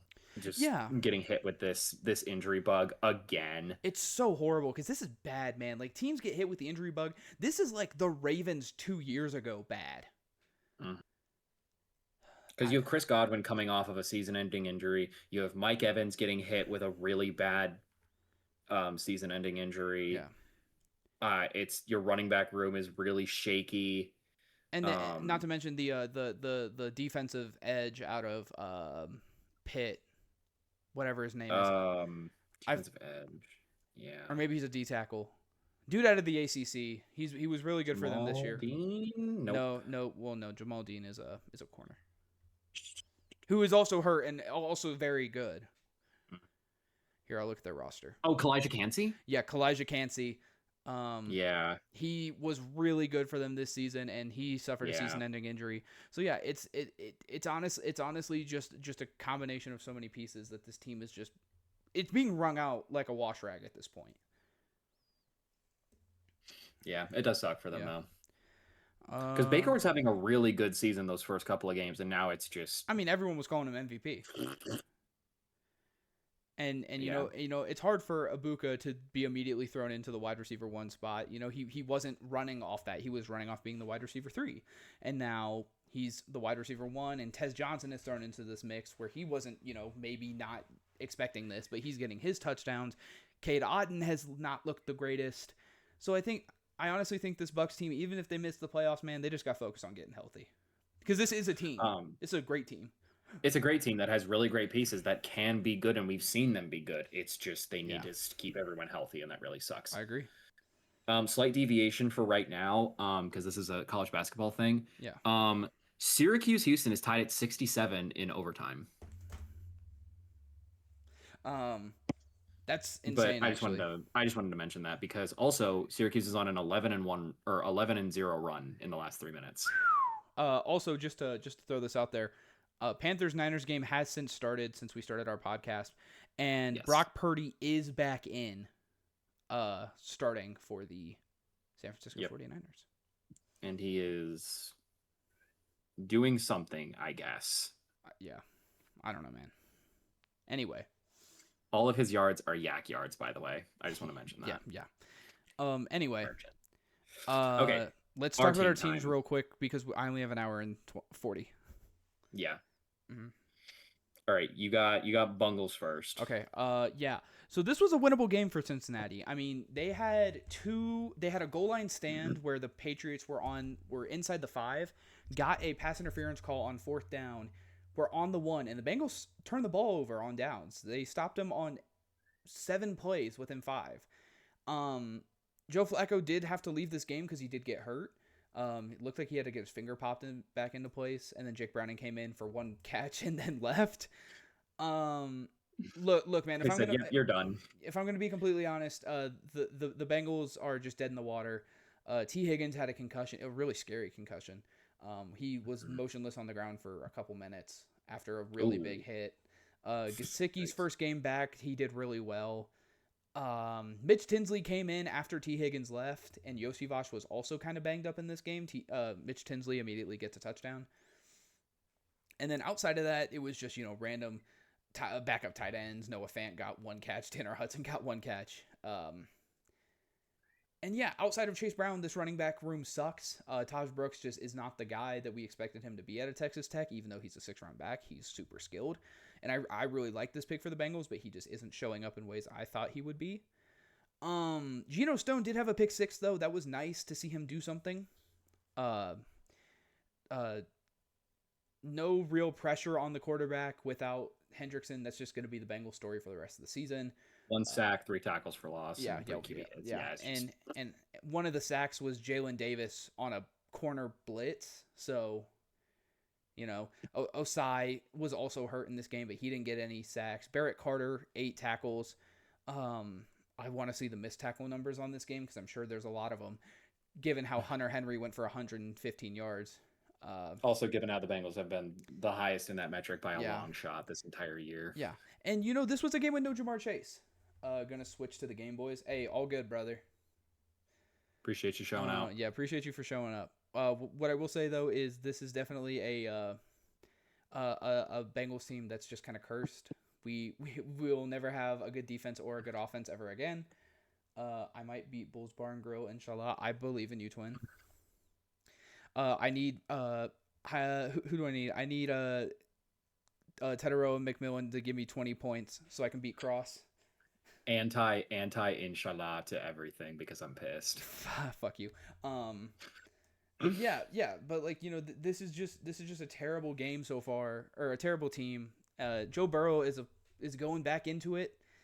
And, it makes you think, if Jamar Chase wasn't suspended for this game, would the Bengals have won? If Joe Burrow could have come back early, would the Bengals have won? All questions were, I think, yes. I think Cincinnati, this was a completely winnable game for them.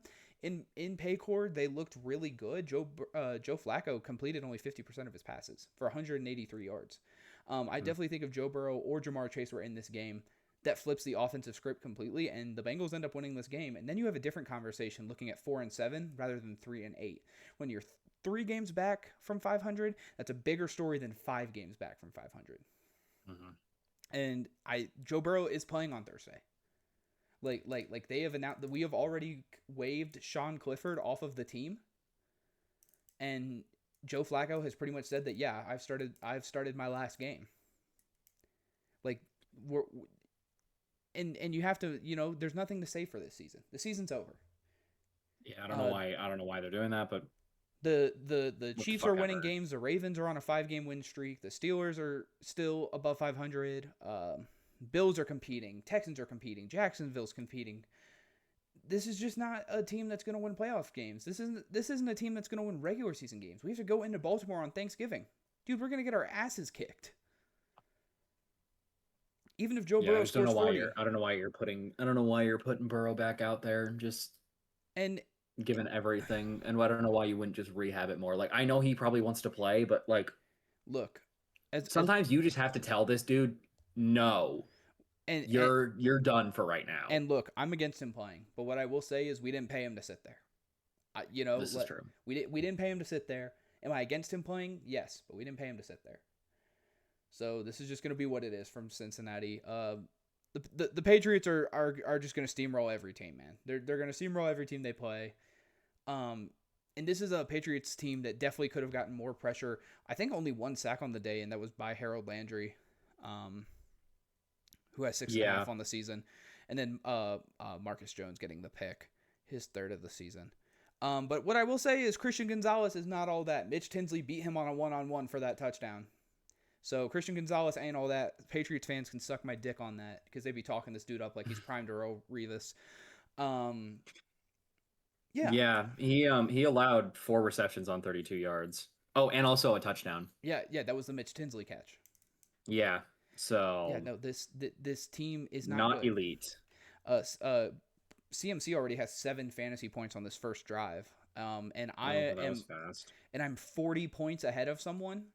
8-yard rush, 8-yard rush, 6-yard rush, catch, 4-yard catch, rush. Jesus Christ, they are literally only giving it to him. Yeah, except I need him to score less than 35 points because if we have head coaches in my dynasty league and if the 49ers win, that guy gets 5 points.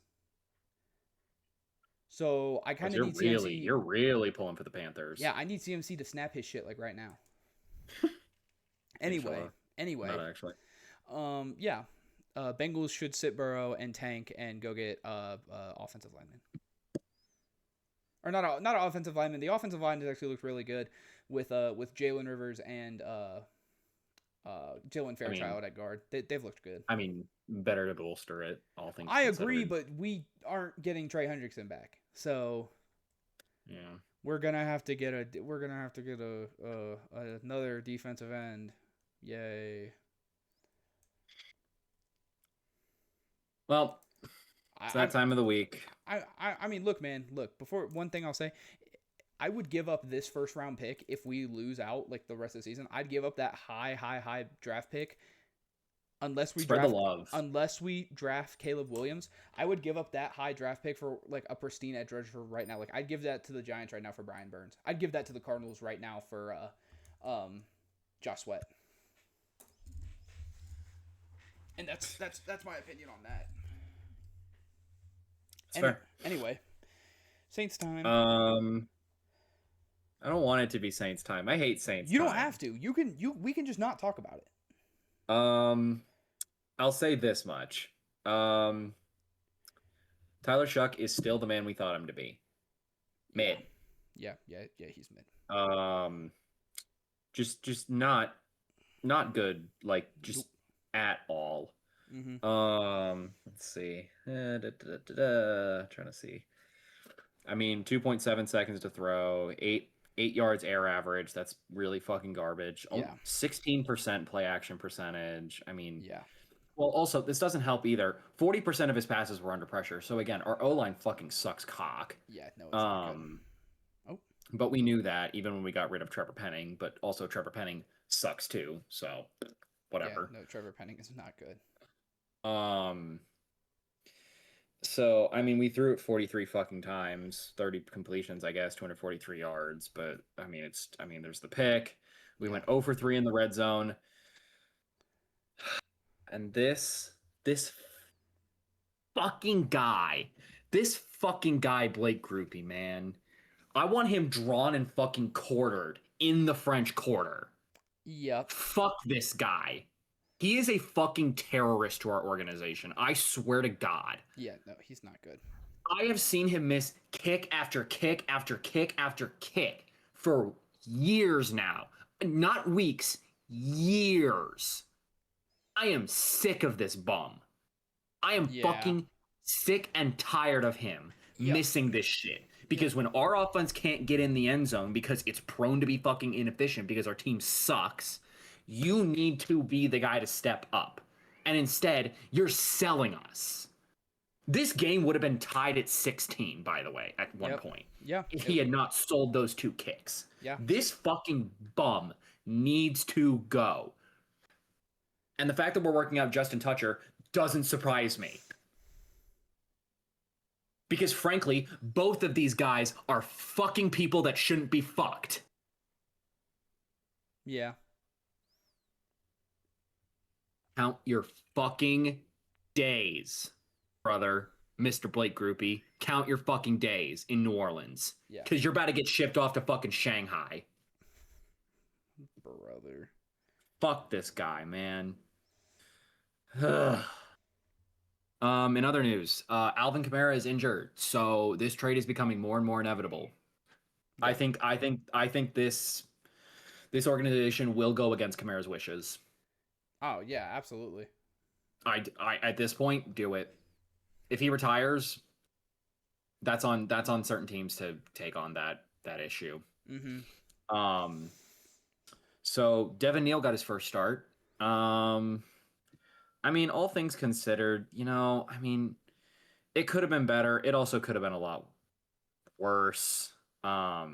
He was used more as a receiver, though, in all honesty. He didn't really get, many touches, per se. Only 7 carries, 18 yards. So pretty horribly inefficient, I won't lie. But, I mean, he was used to a decent degree through the air. Taysom Hill also got more carries than Neal, which is a little stupid, but whatever.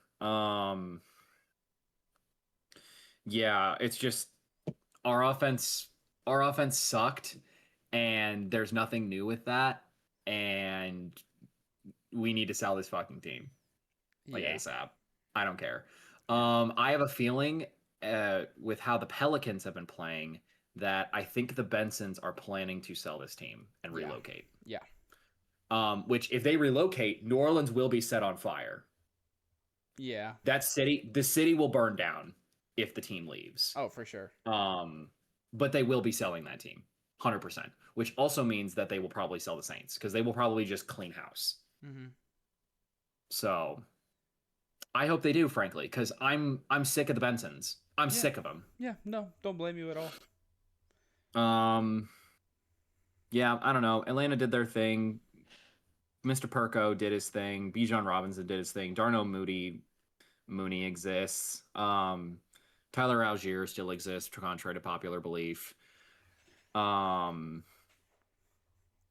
mean, 5 sacks for the Falcons this game, a pick, 6 tackles for loss, 9 quarterback hits, multiple recovered fumbles. I mean, it's whatever. They beat up on us. Our draft stock is just still going up, and we need to trade again. A fire sale for picks, except we don't have anything else to sell is the hard part. Yeah. That's the hard part, is we don't have anything to sell. So we need to now trust in this organization that has drafted like shit previously to get good draft picks to build this organization back up, which I don't trust. So until there's management changes, I think we're still in hell, which is just so much fun. So, in summary, fuck you, Blake Groupie. I hope you get cut by today. You should have been cut today, actually. Yeah, for sure. You should have been cut today, and frankly, Kellen Moore is a bitch for not leaving you in the Gulf of Mexico. Mm-hmm. I'm surprised you aren't dead in there by now, actually. So first Panthers offensive play was first passing play was a 12-yard reception, but got called back for holding. But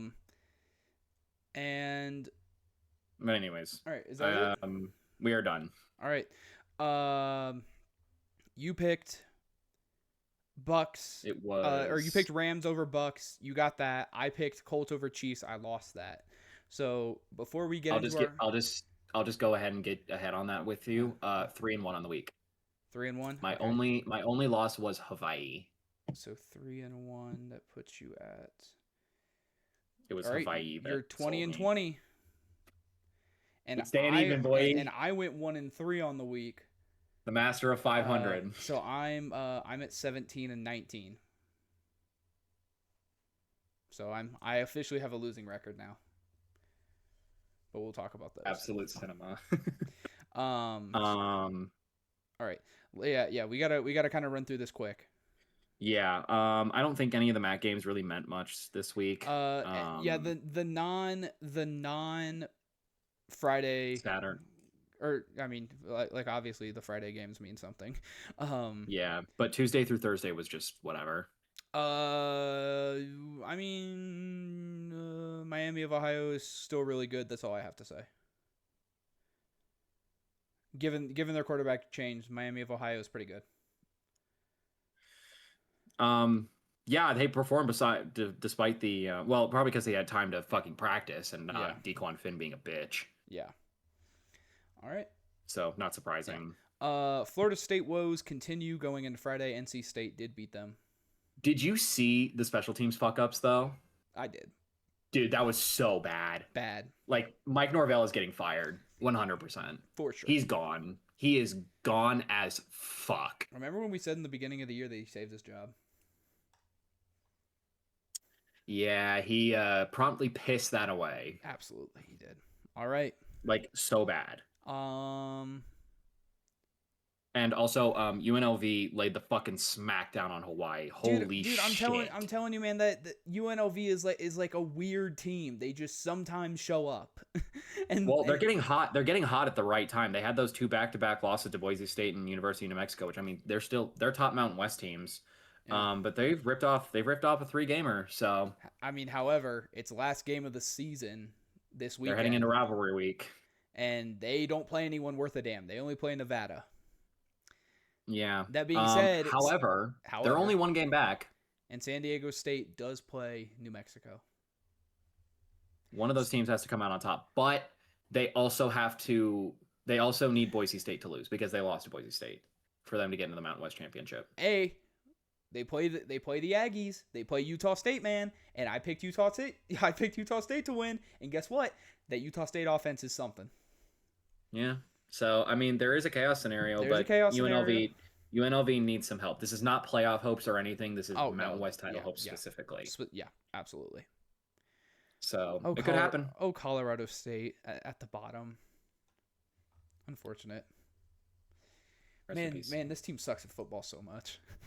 All right. Also, rest in peace, Hawaii's magical season. Yeah. I will admit, I think his name is Kenny something. But Hawaii's head coach has done an amazing job rebuilding this program the last few years. Absolutely, he has. It's a great thing to see, and I hope they keep him for a very long time. Yeah, no. The Rainbow Warriors are really looking to build something special here, man. I mean, this is still a 7-win season. They could make it 8. They could make. They're going bowling. They're going bowling regardless. So whoever they face in a bowl is in for. Yeah. They're in for a fucking treat. I hope it's one of these top tier MAC teams. I think that'd be a fun game to watch. That would be really sick. I'm not gonna lie. Hey, man, them in Toledo. I'd watch the shit out of that. Or OU versus Hawaii. That would feed families. That'd be fun. That would be so much fun. All right. But anyways, Saturday time. Where are we starting? Kick us off. Let's see. I guess. Oh, SMU Louisville. That's a really good one to start on. Actually, that is a great one to start on. Hey, man. SMU is heating up really good right now. We're talking at a potential SMU back-to-back playoffs, man. We're getting to that point. I forget if they need. I mean, they would need help, but it's not because of head-to-heads. It's just because of like where they're in things third. Are.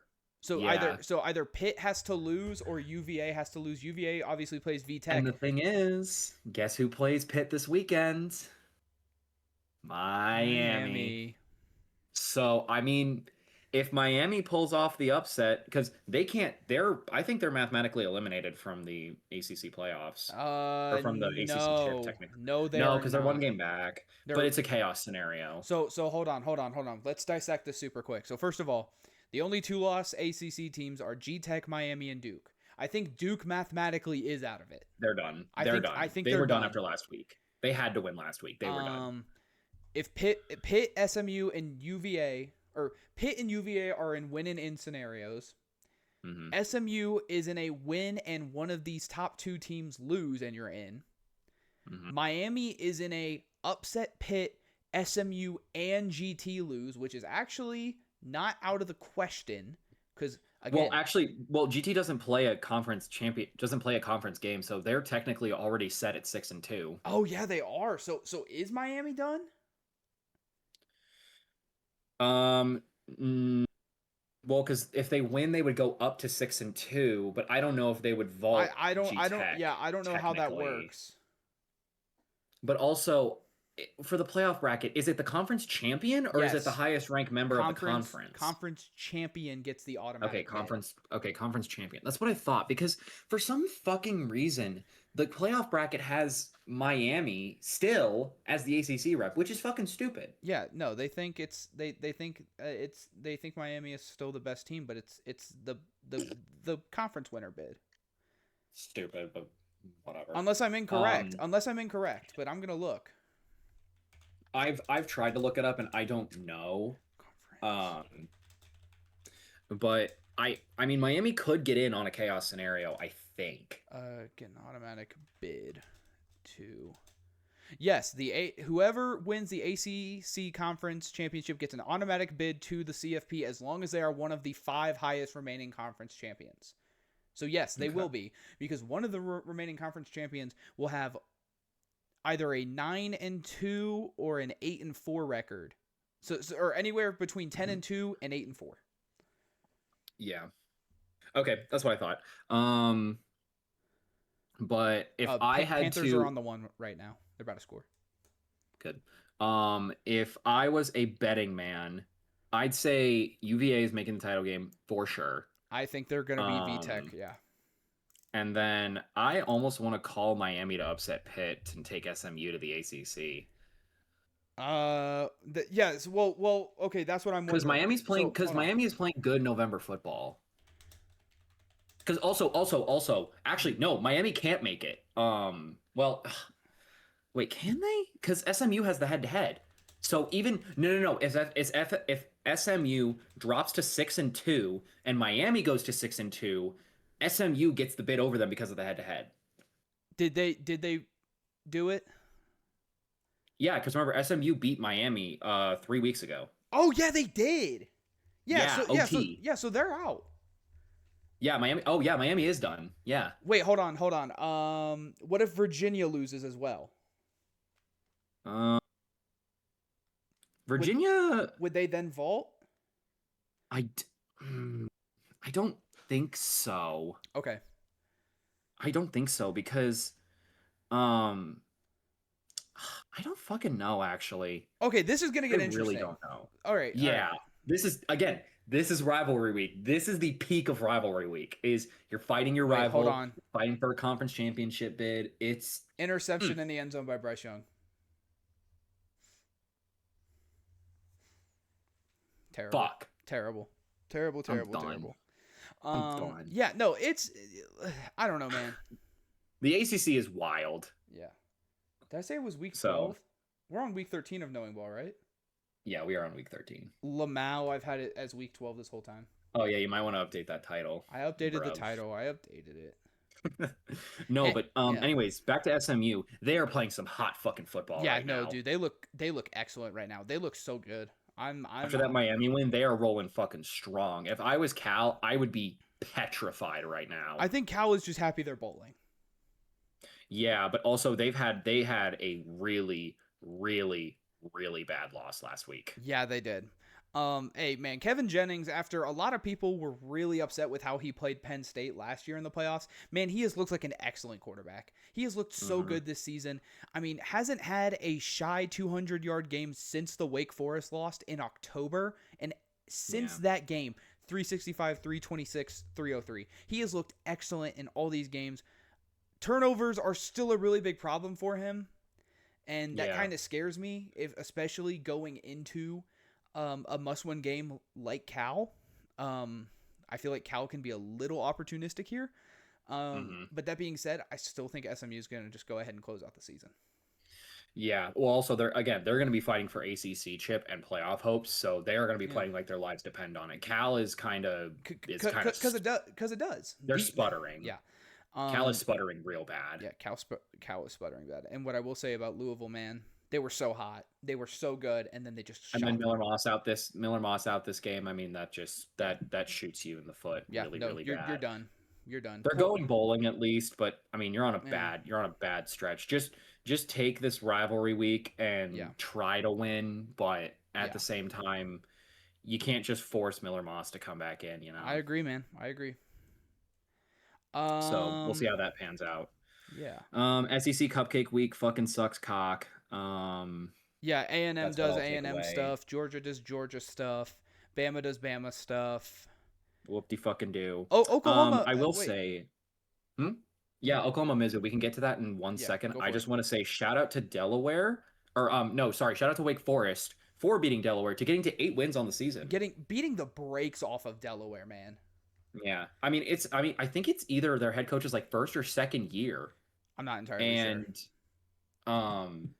This team has really turned around in the last few years. Oh, absolutely.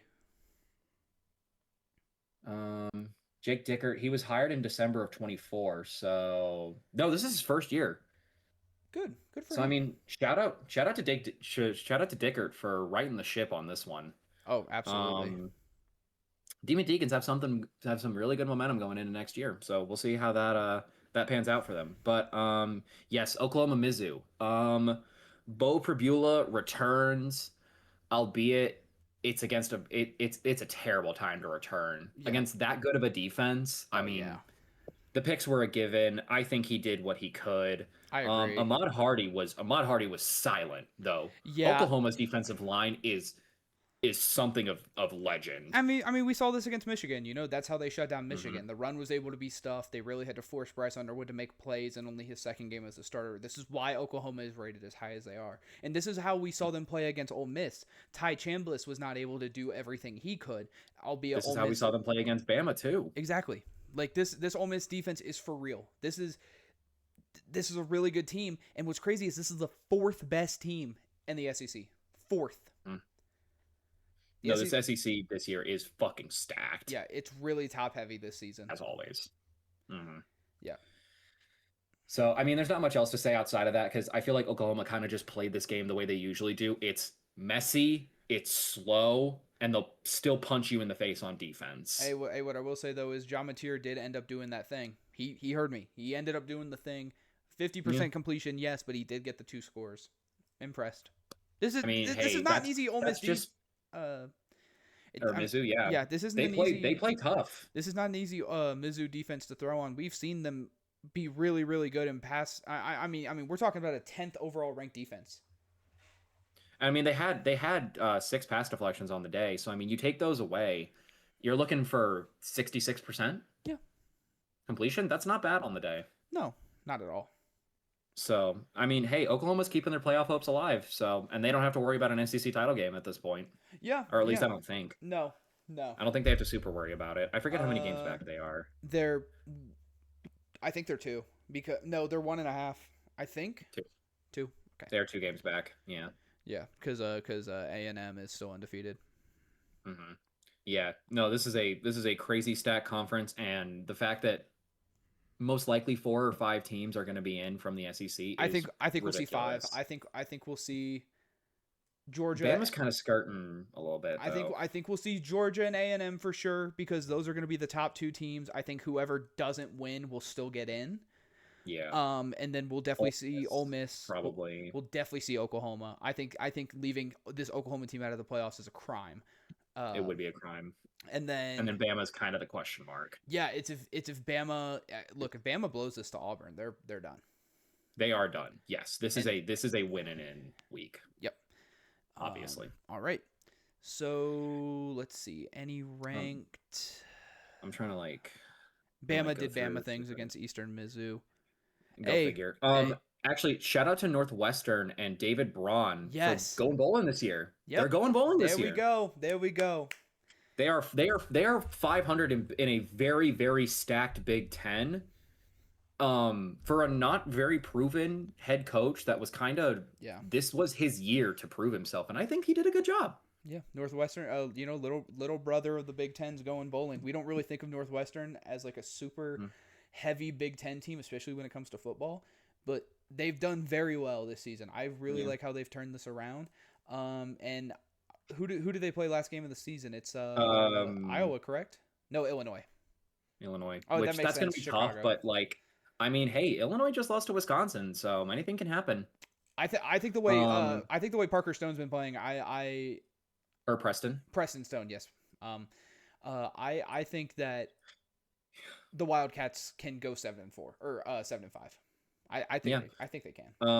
And Minnesota's away woes continue. They have not won an away game all year. I want to mention that they are 0-5. I mean, it's that rushing attack, man. We talked about it against the Ohio State game. You know, this rushing. This is just such a bad rushing team. It doesn't help that they also missed 2 field goals, especially a 40-yarder to ice the game. But so that doesn't really help things much. Let's see. Zona laid an absolute fucking smackdown on Baylor, and I think that is the nail in the coffin for Dave Aranda. I think he's done. Yeah, I agree. 3 really bad losses out of your last 4 games, and your only win comes to a pretty bad UCF team. Yeah, that's the nail in the coffin, dude. You were supposed to compete in the Big 12 this year. You had a lot of guys come back. You had this crazy streak to end the year, and you were kind of playing super close up until you lost that TCU game by 1 score, and now it's just the brakes have completely fallen off. So I think Aranda gets canned after this year. Yeah. Where are we looking to get him? I'm sorry. I'm Baylor, Arizona. Oh yeah. No, I mean where on the board? Oh, there it is. Never mind. I found it. Yeah. Yeah. Sorry. You're good. Kind of organize this thing's weird. I used to have to control F it or whatever. Yeah. No, dude, you're chill. Yeah. No. Hey, man, these Wildcats are. They're scrappy. They're scrappy, man, and they're 4th, 5th place. Yeah. Yeah. All three of their losses were in conference. I forgot. Mm-hmm. Yeah, so they're not sniffing the East. They're not sniffing the Big 12 title game, but I mean they can end the season on 9 wins if they beat ASU this weekend. So that would be huge because that would take ASU out of it. Yeah, I mean ASU is pretty close to done at this point. They're hanging on by an absolute thread. I mean, but look, Utah, like you said, Spencer Fanu did just have the injury. And I think Utah plays Kansas, and Kansas we know all season has been kind of the scrappy up and down team. And BYU They've been a plays. little rough the last few games, though. Yeah, I did look yeah. over their stats the last couple of games. Yeah. It's not been pretty. Yeah, no, absolutely not. So they're on a bit of a skid, but For I mean, sure. T-Tech and BYU are obviously the front runners, and you're kind of preying on their downfall. Yeah. All right. Let's see. Oh yeah, Nevada beat Wyoming in the fucking Josh Allen jersey retirement after he said that it's a bad day to be a CSU Ram, or it sucks to be a CSU Ram. Awkward. I thought that was pretty funny. The Cowboys, damn. Yeah, that's rough. Yikes. The 2-8 Wolfpacks go into Wyoming and upset them at 4-6, and Wyoming was really hoping that they could win that game, because then I believe their last game of the season is Hawaii, and you never know. Yeah. Like Wyoming was still talking about bowl eligibility. But yeah, that's just sucks, buddy. Sucks to suck, I guess. Yeah. Next game I got up here because we need to talk playoff contenders. Wazoo, James Madison. I was gonna wait till it came up naturally because I knew it was gonna be on your list. So here's the thing. James Madison was supposed to win this game by 2 scores. They were. They did not. They did not. They also let Wazoo possess the ball for almost 35 minutes. They did do that. Wazoo had more first downs. They were better on third down. I will say James Madison was more efficient. But I mean, defense. I mean, this was a pretty even game for a Wazoo team that's not been very great this year, all things considered. Yeah. They've had their good spots, but they've also had their really, really low lows. Oh yeah, absolutely they have. So this kind of shakes my confidence in James Madison being the top rep as of right now. I would still run with North Texas personally because I think they had a better game against Rice this week. But also, it's Rice versus Wazoo. It's really hard to compare those two teams. But I've been saying JMU plays these games a lot closer than they should, and and while I don't disagree with you in your point that they did play this game very close. I did notice that. What I will say is you look at the passing attempt differences. And only 18 passes, and we're just shy of Wazoo's passing numbers by 25 or 27, excuse me. You outrush them on pretty similar carries. So even in the offensive discrepancies, you still were able to do this and win. And even though Wazoo outpossessed them, James Madison outgained them. And I think that's what it came down to personally, was it wasn't a problem of James Madison didn't possess the ball enough. It's Wazoo focused on possession and still lost, I think is what we should be talking about. Yeah. The Dukes are 10-1. You cannot front that. They are 10-1 and they are running away with their conference. They are a good team. I will admit they are still a top 3 group of 5 I think until I see the Dukes crack, look, if we go into conference championship and they just stumble, then I'm shifting gears on North Texas, and I'm with you on that. As it stands right now, another Brock Purdy interception in the end zone. Okay, so just no one scoring. Yeah, it's 7-0, and there's been 3 picks. Oh, great. As I think 3 picks. But as it stands right now for the Dukes, man,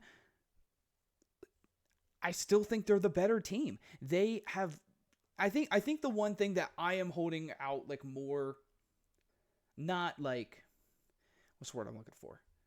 More confidence in, is they're doing well in their division. In their conference. Yeah. They're doing well in their conference. When we saw North Texas struggle at times within their own conference against games that should have been easy wins. And that's where I think my confidence gets a little shaken, because these are teams These are teams very well historically. And I think that's the thing with the Dukes is they're just, top 5 run defense, top 5 overall defense. I get the competition they're playing. I understand how the numbers can be shifted that way. I just still think the Dukes are showing me more and leaving me with less question marks after certain games than with UNT. And I think that's where my confidence in them is instilled. That's fair. Granted, I think either team that makes it deserves it. I wish there could be 2 group of 5 bids. Yeah. Because then JMU and North Texas would be awesome to watch in the playoffs together. Yeah. Because I mean, it was a last second touchdown to ice the game, or I don't know about super last second, but it was pretty close to the end of the game. Yeah. So it was a close one, but hey, good teams find a way to win. It is what it is. Yeah, I agree. Sorry, I'm looking at the USF box score to see how my boy Byron Brown did. Yeah, I didn't see much of that, but 30-point win. Yeah, we'll see. We'll see how JMU does against the Chanticleers next weekend, and then I believe for championship weekend they will most likely be facing either the Troy Trojans or the Southern Mississippi Golden Eagles. And those are both 2 really good teams, man. Like those are really, really, really good teams. I would be shocked. Mm-hmm. I would be shocked if that wasn't like a more pivotal game on the slate. But they also need. Yeah, I was gonna say they need to get past the Chanticleers first. And I legitimately think that if JMU goes into the Chanticleers and maybe doesn't cover by 20, I think it's like 23.5, 22.5 that they're favored. If it's a 1-score game, my faith in them is fully shaken. I think if they win by 2 or more scores, and I can be convinced. I think JMU will go in there and win by 17. I think it'll be 2 touchdowns and a field goal. Anything else, we'll have the conversation. Yeah. Shout out Kennesaw State, obviously. Yeah. They're running for conference chip this week. Tied for first place at 6-1 between Jacksonville State, Kennesaw State, and Western Kentucky, with Missouri State most likely on the outside looking in. They're going to be on the outside looking in after this one. What I will say, just in breathing, shout out Tulsa for beating Army. That's just funny to me. Yeah, that one's just funny. Week 13, Tulsa beating Army. Trying to look at other stuff. Dude, we have USF did happen. What do we have to talk about? What? We got to talk about Notre Dame. We got to talk about Notre Dame. Yeah. That's next on my list anyways. Okay. Can USF still make the American technically? It's a chaos scenario. It's a chaos scenario. They have to beat Rice. North Texas plays, I think, Temple. North Texas plays Temple. So North Texas. So even if Navy, Tulane, and North Texas all lose, I think USF might still only have 3rd place. Because Navy beat them in the head-to-head, so Navy will get that bid. Dude, Tulane plays Charlotte to end the season. Yeah, that's the only issue. Yeah, I think USF might just have to be on the outside looking in this time. Yeah, which I mean, hey, they're still going bowling and they could still make it a 9-win season. So yeah, no, absolutely. But they laid the absolute smackdown on UAB. Nothing really new there. Okay, Notre Dame time. All right, dude. Fran Brown might get fired. I think he's. I'm not kidding. I think he's gonna get fired. He might be done even after the great season that he had last year, because this has been horrid. Horrid is the only way to describe it. An absolute disaster class. I mean, can we just give Jeremiah Love the Heisman? I I obviously want the OSU guys to win it. We talk about Fernando Mendoza. Can we just give Jeremiah Love the Heisman? I mean, 21 yards a carry. He's 21 yards. He's absolutely 21 yards a carry. He's absolutely ridiculous. Yeah, 3. I mean, this 3 rushing TDs. I mean, it's. I mean, you look at his season stats, dude. We're 1306 on not even 200 attempts and 17 touchdowns. I mean, and this is in 20 touchdowns. Or yeah, you said 20 TDs. Sorry. I mean, and he's averaging 17 carries a game. Yeah, this is. So he's not even averaging 20 carries a game like some of these other running backs, but in total, I mean, what are we like? What are we talking about, man? This is a guy who has 17 touchdowns on the year. He's averaging 7 yards a carry. Yeah, 7. Jesus. I mean, it's ridiculous. I think whatever team drafts Jeremiah Love this year will get just the purest bell cow back we've seen in so long. They will have one of the best running backs we have ever seen come out of the draft class in the 2020s. And maybe not like in the sense of like, oh, he's like this masterclass player, but dude, this guy's NFL ready. He was NFL ready last year. He will be your franchise guy. He was NFL ready last year. The way he plays, the way he shifts, he's just so poised. I mean, dude, I get Fernando Marcus Mendoza. Freeman make good fucking running backs, man. I'll tell you that much. I get the Fernando Mendoza love. I really do. But man, Jeremiah loves the Heisman. Also, he only played for 3 quarters. Yeah, he only played for 3 quarters. That's true. Also, ND's defense is legit. Yeah, man, they're gross. They are legit. I don't the like fact it. that they scored 21 points before the offense even touched the ball is ridiculous. Yeah, dude, ND is just insane this year. They're coming out for blood. It's also just, I mean, after those 2 losses to Miami and TA&M back to back, they have been like, they're like, hey, we are getting back into this conversation, and dude, you're gonna fucking like it. Yeah, I mean, obviously, the only time where I had like my confidence shaken in them was the 25-10 Boston College game. Obviously, hosting USC and you win by 10. USC's been a good team this year. NC State, smack them. Boise State, that was a crazy game. Smacked them. Smack the fuck out of Navy. Yeah. Yeah, man. The Fighting Irish are going to be nasty this year. And whatever. And they took Arkansas out back when Arkansas is probably one of the best 2-9 teams I've ever seen. Yeah. And when Notre Dame is going to be, I'm assuming they're going to be matched up with one of these SEC teams. You know, whichever team plays them, it's going to be an instant classic. I feel like Notre Dame is going to make I think Notre Dame is going to make a good run this year again. Do you think they make it back or no? No, not all the way back. There's too much going on in this playoff that I think they're liable. I think they're liable to have a TA&M Miami repeat. Yeah, probably. I would see, but also that was early in the season, so I don't know. That might change. I think if Notre Dame runs into Georgia, I think their run-ins there. I don't see them. I don't see them getting through the Bulldogs. Georgia could certainly make a deep run, and they would meet them at some point. So it just depends on what side of the bracket they're on. But this was clinical murder. It doesn't matter. Ohio State's going to go back to back. Doesn't matter. Yep, doesn't matter. Yeah, dude, Notre Dame deserves our respect. We've been talking shit on them for the last month. They have proven that they deserve our respect again. So that's what we're doing. Texas took care of business. Temple lost to Tulane. Tulane is again, Arkansas is the best 2-9 team I've ever seen, and you can argue with a brick wall on that one. That's why I think this Texas team isn't gonna make it, man. We saw them play shit against what was their other out of conference game where I looked at that score and I was like, why did they score so many points? San Jose State or UTEP? UTEP. I was like, how did UTEP score 10? Yeah. How did UTEP score 10 and they only scored 27? I think that also let Mississippi State score 38. Yep, that's what it was. It was the Mississippi State game. Hey man, did you watch Utah State, Kansas State? I watched the end of the Utah-Kansas State game. Holy fuck, that was insane. Man, if Utah, that was a crazy game. Utah locked in at the end. If Utah can't find a way to make it into the Big 12 championship, it's a crime.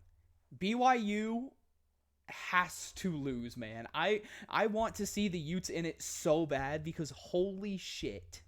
That was another masterclass at the end of that game. J.C. Horn now has 2 picks. Brock Purdy has thrown 3 interceptions. Bryce Young has thrown 1. Mac Jones time. It's Mac Jones time. It is still 7-0. It's just put fucking Mac Jones out there, man. I'm texting my group chat. Holy fuck. But anyways, yeah, I mean, Kansas State was rolling in the first half. They just could not be stopped. And then at some point, in the third or fourth quarter, they stalled. I mean, look at Kansas State's drives towards the end of the game. Mm-hmm. They stalled so hard. And Utah was just moving. That Devin Dampier rush to ice the game. Crazy. Crazy. Mwah. Yeah, man, that's insane. Utah. Oh my And gosh. mind you, they were down by 3. All they had to do was get into field goal range and Dampier said, "Nah, I'm gonna do it myself. That was a crazy I'm gonna game. do my own thing." That was a Yeah, crazy game, man. I caught exactly like the last like 5 or 6 minutes of that, Yeah, and I am so glad I switched from the BYU game to that. yeah. Um, Which, TC. by the way, actually, just a weird thing that I saw since we're talking Big 12. Yeah, I saw BYU fans at the OSU game, yeah. That's which weird. I thought was really funny. They were doing like a double header of like watching the OSU game in the morning, then going down to Cincy to watch the night game That's later. peak. I thought that was just funny. That's peak. I like That's they so did funny. it right. And they got like the nosebleed tickets Yeah. too. I'm like, you know what? Good shit. So we're gonna But since we're segue. talking Big 12. We're gonna segue into that game because that was one of my picks. I did pick the Bearcats. The Bearcats did lose, and once again, the Cincinnati invisible rushing offense kills them. If Hey, it- Evan Pryor had a pretty decent game, but outside of that, yeah. This was just a bad Cincinnati run game. That's all it is. You had BYU's leading rusher, who now has 1138 on the season, get 222 yards by himself on the ground on 32 Yeah. attempts. 32. You couldn't stuff him? 266 scrimmage, by the way. Yeah, ridiculous. This is just another. The Bearcats defense is worn down. You know, they looked really great for like a month and a half, and then they just got worn down, and that's what it comes down to. Really unfortunate. The Bearcats had something building, and then 3 losses to Utah, Arizona, and BYU. You know, you're going All good bowling. teams. All good teams. You're correct. You're going bowling. It really sucks to look at it when Brandon Sorsby really turned things around, and then you just You kind want of to finish the season strong though with Yeah. TCU, who's And- been playing some pretty iffy football lately. Well, I mean, they just upset Houston, so you know. Yeah, but outside of that, I feel Yeah. like Houston was a bit overrated. I mean, personally, you but- have Cincinnati not favored in this game. So If I was a betting man, I'd take both. I'd take spread and money line for Cincy. so it's just, you know, it's just hard to kind of like look at this, and you know, you look at Brandon Sorsby, 60% completion percentage, 2,500 yards, 23 touchdowns, only 5 interceptions. You know, and this is a junior guy, so really you could bring him back, and you could build around him, and you can try to get some transfers because this Cincinnati team still is good. I would Mhm. really like to see the Bearcats convince Sorsby to stay, and if he can stay, I think the Bearcats start to make a run for this Big 12 deeper next year for sure. But good night, little brother. It was really unfortunate. Rest in peace. Rest in peace, little brother. And then right under that is what? I was gonna say next up, I got here. Well, I guess we could talk about that a little later. Quick shout out to FIU for taking down Jacksonville State, giving them their first in-conference loss of the year. Good job, plate spoiler. Good job, good job, Pitbull Stadium. Good job. I just want to talk about one of my other picks, yeah. which is Utah State Oh, Fresno. yeah. And I told you, Yes. man. I told you these Utah State Aggies. I told you this team will find ways to score and win, and they did that. 44-minute time of possession. And Panthers scored a field goal. It's 3-7 now. Whoop-de fucking do. And it comes off the 2 touchdowns from the backup quarterback. You know, this was just a weird game for the Aggies, and they found a way to win. Fresno State might be one of the worst 7-4 teams I've ever seen in my life. This Fresno State team sucks. That's all I have to Cupcake say. wins, honestly. Yeah, that's all I have to say. Except for the Hawaii win, but Cupcake lost, dude. They fucking lost to CSU. Yeah, they have some pretty bad losses though. They are a very polarizing game. And then shout out San Diego State. Yep, they got the dub. Yeah. Shout out Washington for kicking the dog shit out of UCLA. Go fucking figure. Yeah. Did Nico get benched? Oh my god, Nico got benched. That's Nah, so you're funny. lying. You're lying. I'm not lying. Did he get Nico benched got or benched in the hurt? third quarter. Wait, hold on.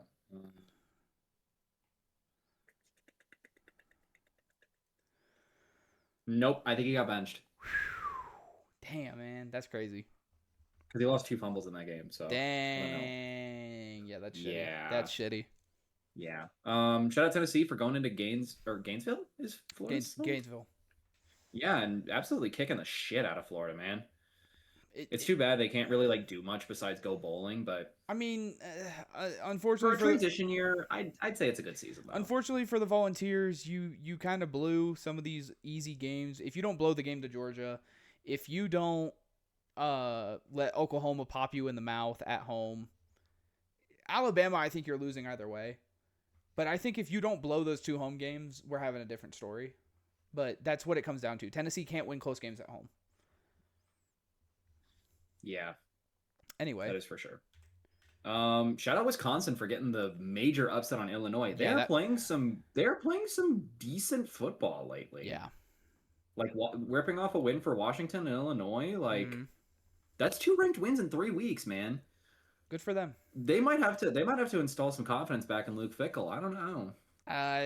Who knows? Who knows? I don't know what to They're make of it. they're playing some gritty fucking football though. Yeah. So I don't really know you what know, to make of it. I really thought Washington was only gonna, or I mean, the Wisconsin was really only gonna win those 2 games and then just Yeah. take everything else. I mean, we both thought that, man. Yeah, so shout out to them for getting some pretty good wins actually. Good I for mean, them. they put up 300 yards of offense. Yeah, So that's yeah. not something we've seen them do in a bit. Yeah, good for them. And shout out Stanford for absolutely kicking the dog shit out of Cal. Yeah. It wasn't a great day from the freshmen.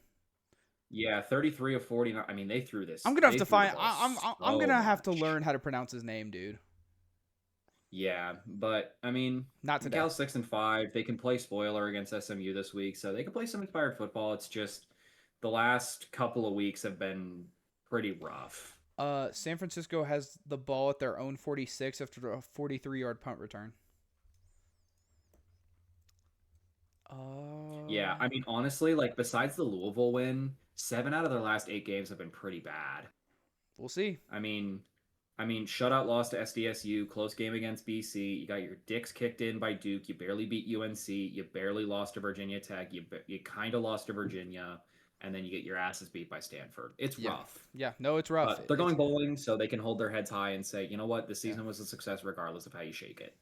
Yeah, for sure. Trying to look around, see anything else. We'll talk Pitt GT in a second. I really don't think there's anything else. Shout out TCU for beating Houston, though. Good upset. Yeah, I said that. Good upset for them. Oh, yeah. Whoops. Or yeah, you did mention it. Sorry. Duke beat UNC. You guys are little brother. That's really funny. Shout out Western Kentucky for making it a game, actually. Hey, man, I wanted to take that as a joke. I wanted to take that as a joke. The joke almost came true. Man, if Western Kentucky had any signs of life from the run game, I think that's a different story. But you're also going up against an SEC team, and that has a very good defense, all things considered. Yeah, and you gave up 5 sacks, man. I mean, that's just what it is. And also 2 picks. So it's just what it is. Yeah. Oh my God, they averaged less than a yard rush. Mm-hmm. Whew, that's really bad. Yeah. Okay. Big rank games, and then we'll talk OSU to finish it off. And everything else. Well, let me talk Pitt GT because that was my last pick, and then you can kind of take the lead on the rest. Is that cool? Yes. All right. I talked about Pitt. I was really excited for them against Notre Dame. Notre Dame gave them the mop, and I'm like, well, okay, I guess Pitt's not that good. Gonna roll with my guy Haynes King. Pitt is good. It's just Notre Dame is just better. And I think I kind of like overlooked that. I got really nearsighted. But man, oh man, Haynes King, we talked about GT and how this offense hasn't been like super efficient recently. Like they have definitely shown like signs of struggle. And 2 picks to Pitt. I mean, after getting 2 picks on Carr, I really should have expected that Pitt's defense would have been here to play. I guess I expected more from the Yellow Jackets at home. And now, I mean, they're on the outside looking in for the ACC. This team was a shoo-in. They were, and then they just fumbled it all away. So I don't just like that. Yeah, so I don't know, man. I honestly don't know what to think of this team because it's hard to like actually think about what we're supposed to do as you know, like as just guys watching the ACC. They're like, okay, well, what the hell are we looking at here? Because GT was the one. I don't know, man. I feel like it's a tale of 2 teams where this offense was running under a Heisman caliber quarterback Yeah. for a good while, and the defense just fucking gave up. Like they just Yeah. stopped. Like they just stopped playing. I don't know where GT ranked. I mean, they give up so much every game. They give up 240 passing yards a game and 167 rushing yards a game. Both are like barely scratching like the 100th territory. Yeah. It's really really bad versus their offense has been like top 25 like basically all year. Yeah. And they've been one of the most efficient offenses in the entire FBS at 7.2 yards per play. Yeah. So it's just it's rough. Mhm. Like you have all the pieces for a really good offense. You had them last year. Yeah. It's just the defense has just not come together as you'd hoped. Yeah, I completely agree. By the way, I just want to mention to everyone, I know for these picks I've been doing like, oh, these are the playoff brackets as it stands. Since this is the last week before rivalry week, I believe what I'm doing is these are my predictions for how it's going to shape up. I think I think that's where I landed for my rankings this week. Just want to throw that out. I think mine's still weekly, but the conference champions are our predictions to a degree. Mm-hmm. Yeah, PGT happened. Quick shout out to University of New Mexico beating Air Force and kind of showing themselves in for that. TTUN beat Maryland. Go fucking figure. Yeah. What do you fucking do? USC Oregon, because I actually watched a good bit of this game. Mm-hmm. USC or Oregon's defense is pretty fucking legit. I'm not gonna lie. Yeah. There are some parts of their secondary is fucking everywhere. Yeah, man, they have a. And this game got scrappy. This game got really scrappy. These guys were. I mean, there was a literal fight that broke out on one of the sidelines after a touchdown. Yeah, It was crazy. I saw that. One USC guy like just walks up and then just gets mobbed by this entire team. It was nuts. Yeah. This was a really really good game by Oregon, especially at home against tough competition. It's really hard to kind of like get your head out of that mental. But Dan Lannon got his guys straight, and man, USC came in looking for a dogfight, and they got one because they wanted to play spoiler is the thing. They knew that their playoff hopes were on the line. And I mean, that was they were at 8-2. Your third loss is super damning. It's pretty much disqualifying. They knew that, and they wanted to fight really, really hard, especially to stay alive in the Big Ten race. Because mind you, this narrative switches. They're suddenly in third place in the Big Ten, and you assume a chaos scenario might happen, and you're in the Big Ten chip, and suddenly you're playing for a playoff spot still. Yeah, I don't think you're playing for a bye necessarily, but you're playing for an automatic bid no matter what. Yeah. And now at this point, the script has flipped, and unfortunately, Jayden Maiava just doesn't show up. He throws costly picks in these big games again, and it's a rough way to end things, especially with I wouldn't Makai Lemon most likely leaving for the draft. I wouldn't say that he didn't show up. That's what I'll say. He didn't. It's not that he didn't show up. I think what he did not showing up. It's just making costly mistakes. He tried to do too much. He tried to shoulder more responsibility than he needed, and this team wasn't going to run the ball. We saw Indiana not be able to run this ball on the Oregon team, and it was going to be the same thing here. They just couldn't get it done, and that's not to anyone's fault. I think Oregon just has more power, and that's okay. They just have a crazy good defensive line. I think USC's almost there, though, man. I think they're almost there. They're like this close. Lincoln Riley is building something really good down there, though. Yeah, I've been really impressed. If I was USC, I would still be happy with this season. I would just be a little disheartened that it didn't turn out better. Oh yeah, obviously. But and anyone can hope, anyone can think that after a loss, obviously. Oh, absolutely. So, I liked what I saw out of Dante Moore. I really did. Yeah, I've been kind of a non-believer of his for a decent bit of this season, but I liked what I saw. Mm-hmm. I thought he led this team to a really, really solid degree. Noah Whittington is also a relatively underrated running back, I think. Yeah, he really is, man. But he's been good he's been good so far, and he had himself a really, really good game. Yeah, I don't know. Oregon's just Oregon is a very complete team. Yeah. That's kind of just the long and short of it. And whoever meets them in the playoffs is going to be in for a fucking surprise, I think. All things considered. Mm-hmm. So that's pretty much my wrap up on that. Yeah. You pretty much covered everything. There's nothing more I really have to say. Yeah. Fuck you, Bama, for beating up on Eastern Illinois University, but also Ty Simpson throwing 2 picks against an FCS school. Hey. What the fuck is up with that, huh? He locked in his Jimmy Garoppolo. He saw Jimmy Garoppolo's alma mater and locked in that play style, I guess. That's all I can say.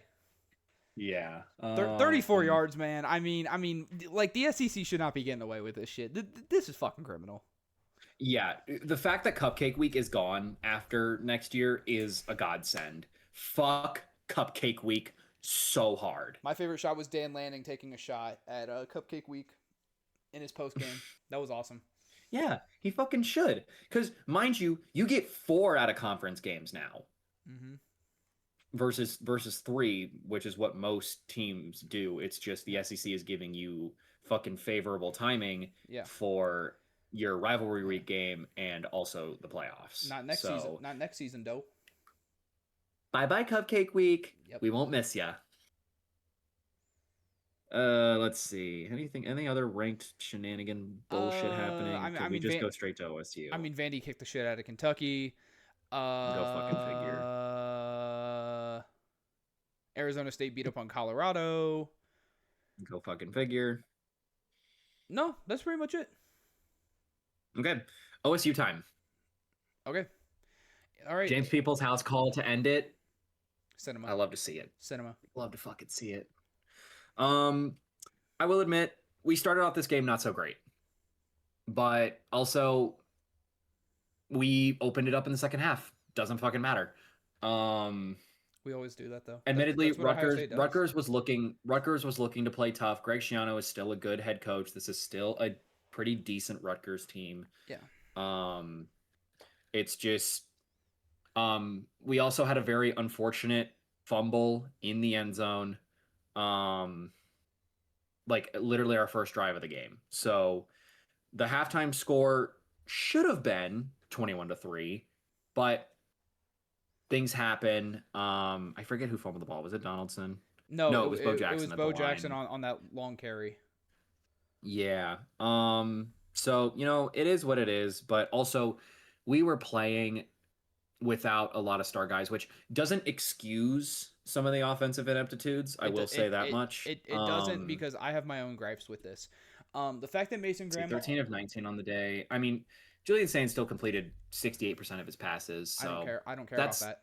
That is a fine day, all things considered. But yeah, this was a pretty inefficient day for him, and it's slightly concerning. Well, I have my own gripes with this because you don't have Carnell Tate, you don't have Jeremiah, but what you do have, and we don't even have Quincy Porter.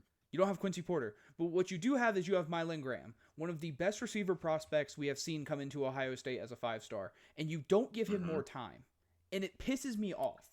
And instead you're giving it to David Adolph, which, like, don't get me wrong, he's fine and everything, but like he's a senior. I get getting him a couple because he's a senior. I get it. It's just he got targeted way too many times for how many times he dropped the fucking ball. But what you're not gonna do is tell me that Brandon Ennis only receives 4 targets and Mylan Graham only receives 1 target. And Max Clare, yes, he got 8 of 7. Where are the other tight ends? I really kind of hate how we are so stoic in our, let's not kick the doors open in this game and let's just run it out and see what happens. But then the running backs will open it. They don't give a shit. They will bust open this game. They don't care.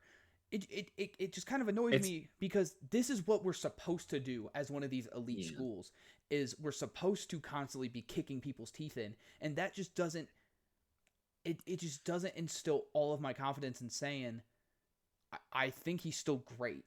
But man, oh man, I just really hope this offense opens up for next week.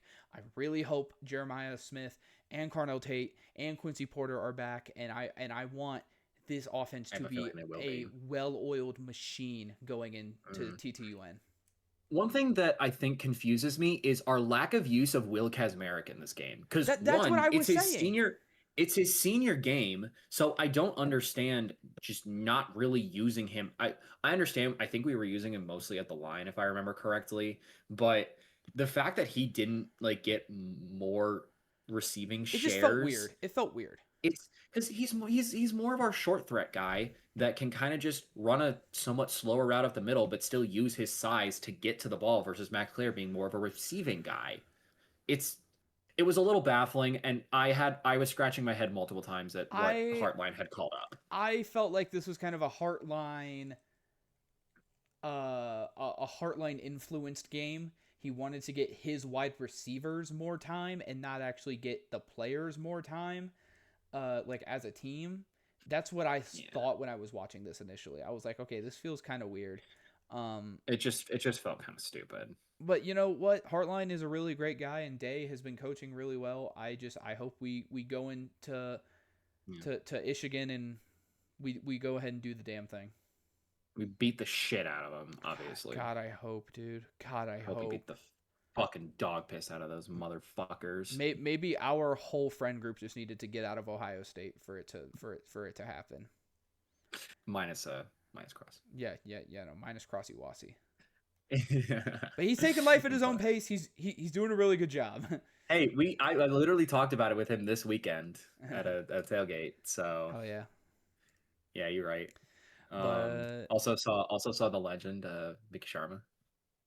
God, he's so tough. He's so tough. The way he advocates for people. He's so tough. The way he exists. Also, did you see the Big Ten? They aired something about Lorenzo and Sonny Styles with it's one of the houses that they donate to. No, it's not Star House. No, I didn't. I'll send you the video of it later for Big Ten Network. But okay, bet. Jackets just lost 5-1. I'm not fucking surprised. But Amar's ma was also actually in that video. Actually, dub. Yeah, I'll have to send you that later. But anyways, it's so tough the way they just do stuff. It's so tough the way they just exist. So, but anyways, picks, rivalry week talk. Yes. Yeah. All right. Let's just go ahead and do NFL so we can spend more time on college. Yes. Thanksgiving. It's Thanksgiving football time. Yay. And it's rivalry week, so that means no football on Wednesday. Boo. Yep. It sucks, but also, what are you gonna do about it? All right, give me your NFL pick, buddy.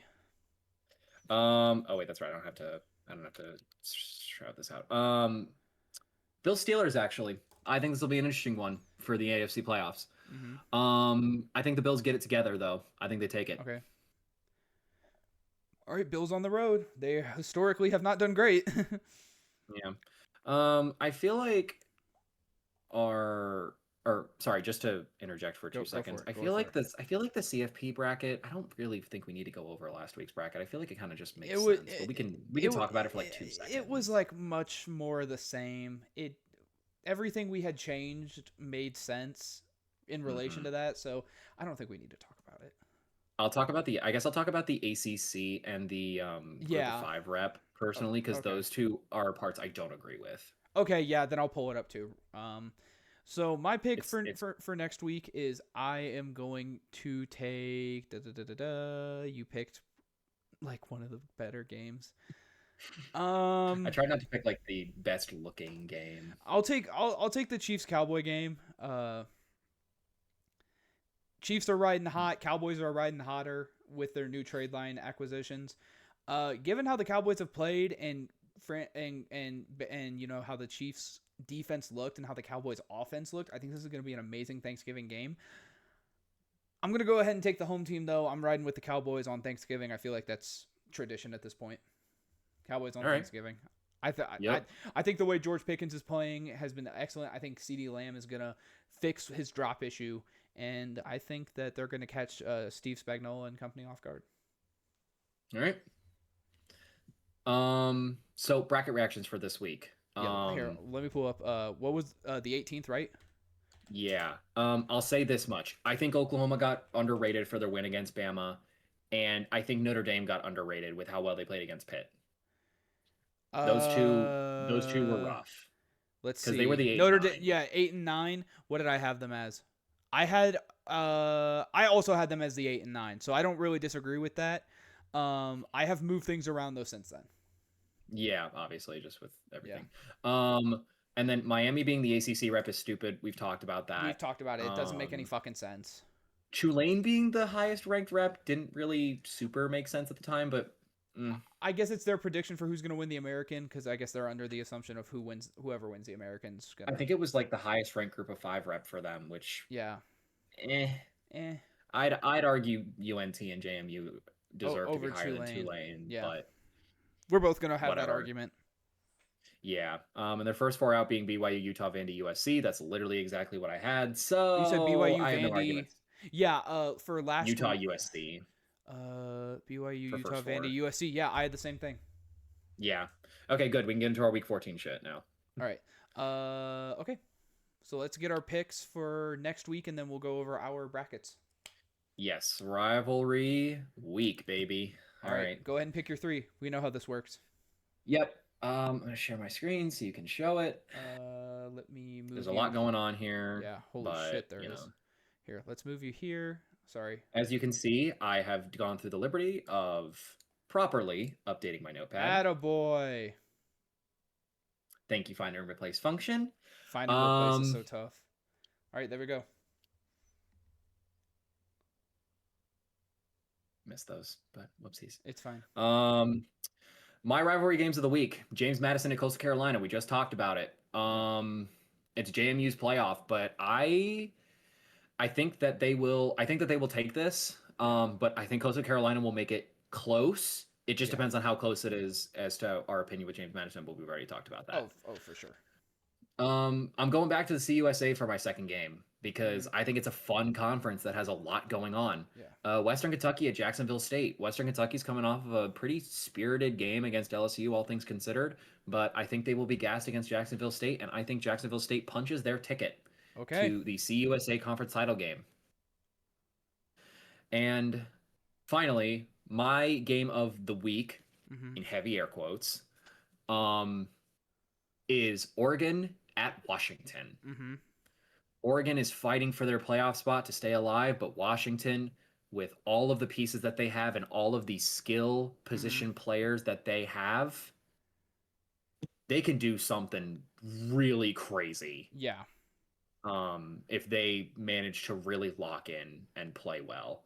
Yeah. But you're right with I the think Ducks. Oregon just played too well against USC, and I think they are going to be ready to step up and finish this season strong and punch their ticket to the playoffs. Fair. But of course, your game of the year needs to be the game. Yeah, it is called that for a fucking reason. He's right. And if you don't understand it, get it through your skull now. He's right. As crazy as he sounds, he's right. The Wolverines. Fuck the Wolverines. All right. Can I go now? Yes, we'll do honorable mentions after we talk because there's a lot of good games. First game is Georgia GT. Yep. Georgia. I think I mean, obviously GT's looking for just a way to win. You know, they're looking for a way to get into the ACC chip. Obviously they need help, but you know, Georgia GT, after the pinnacle of peak that they put on last year, I think it's hard not to mention this game. Oh, that was beautiful. I stayed up the night before that game to watch that. Oh, and you know what? For the only time I'll say this, I'm going with the Bulldogs. But man, oh man, with Haynes King, how he's been playing, yes, he had the bad game against Pitt. With how they've been playing and how they've bounced back from games, I really expect GT to go in there and put up a really good fight. Yeah. And it's hard not to mention this game as well. It's in Texas. Some call it the heart of football. A&M versus the Longhorns. Oh my God, how did I not put that on my honorable mentions? Holy fuck, I missed on that. So, but anyways, one of my Heisman candidates, Marcellus Reed, going up against the preseason Heisman favorite Arch Manning. Texas has been trying to find a way to claw their way back into some relevancy, play some bit of spoiler, and they are at home. But man, it's just it's really hard. It's really hard to side with the Longhorns. Give me A&M. Fucking horns down, yeah. And last game that I am going to pick, and I have had a hard time deciding this game. Mm-hmm. So I think for the first time ever, I will also be doing an honorable mention. But my game of the week, and it was hard not to put these other two ones up there. Well, game of the week. We all know what my game of the year is. Duh. Miami Pitt. Dude, I'm excited as fuck for Miami Pitt. And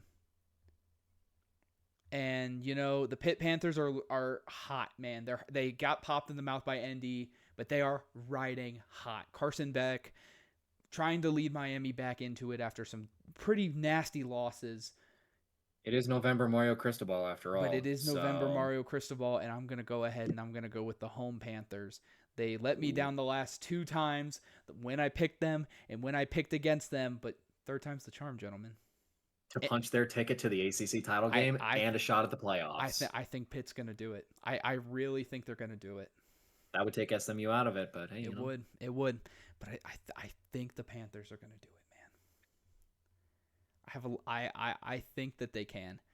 It's at Pitt. This defense is playing on fire, and Carson Beck is a known turnover machine. I think that's just a recipe for disaster. That he is. And my first ever honorable mention. One of us. Is Vandy, Tennessee. I almost picked this game over Georgia GT. But man, oh man, this is going to be a fun game in Neyland. That's going to be a really fun game to watch. Mm-hmm. Oh, I did have Texas A&M in Texas. Okay, I'm just fucking stupid. All right, give me your honorable mentions, buddy. All right, my honorable mentions, because all of these have to do with conference title game hopes. Yep. Navy at Memphis. Yep. Navy is still looking for that bid. Yep. Utah at Kansas. Utah's looking to be able to hopefully, maybe, given some chaos, get into the Big 12. Yep. Or just make it to the playoff as an at-large. Yep. SDSU and University of New Mexico. Again, Mountain West title. Same with Boise State, Utah State. Those are going to be 2 good Mountain West games. One that I don't think we've talked about, Toledo at Central Michigan. Yeah, no, that's going to be a really good game. That is MAC title game. I believe they're in 2nd and 3rd in the MAC respectively. I'm going to look that up really fast just so I'm not speaking out of my ass. Sorry, 3rd and 4th respectively. The Bobcats are at 5 and 2, but I believe whoever wins that game might punch their ticket to the title game for the MAC. We have Texas Tech at West Virginia. West Virginia against at home with Rich Rod in his first season. They're looking to play spoiler for a T-Tech team that's looking to make it into the playoffs. Yep. We have Kennesaw State at Liberty. Liberty wants to play spoiler for Kennesaw State, making it to the CUSA title game. Kennesaw State is trying to make it for the first time in their program's history.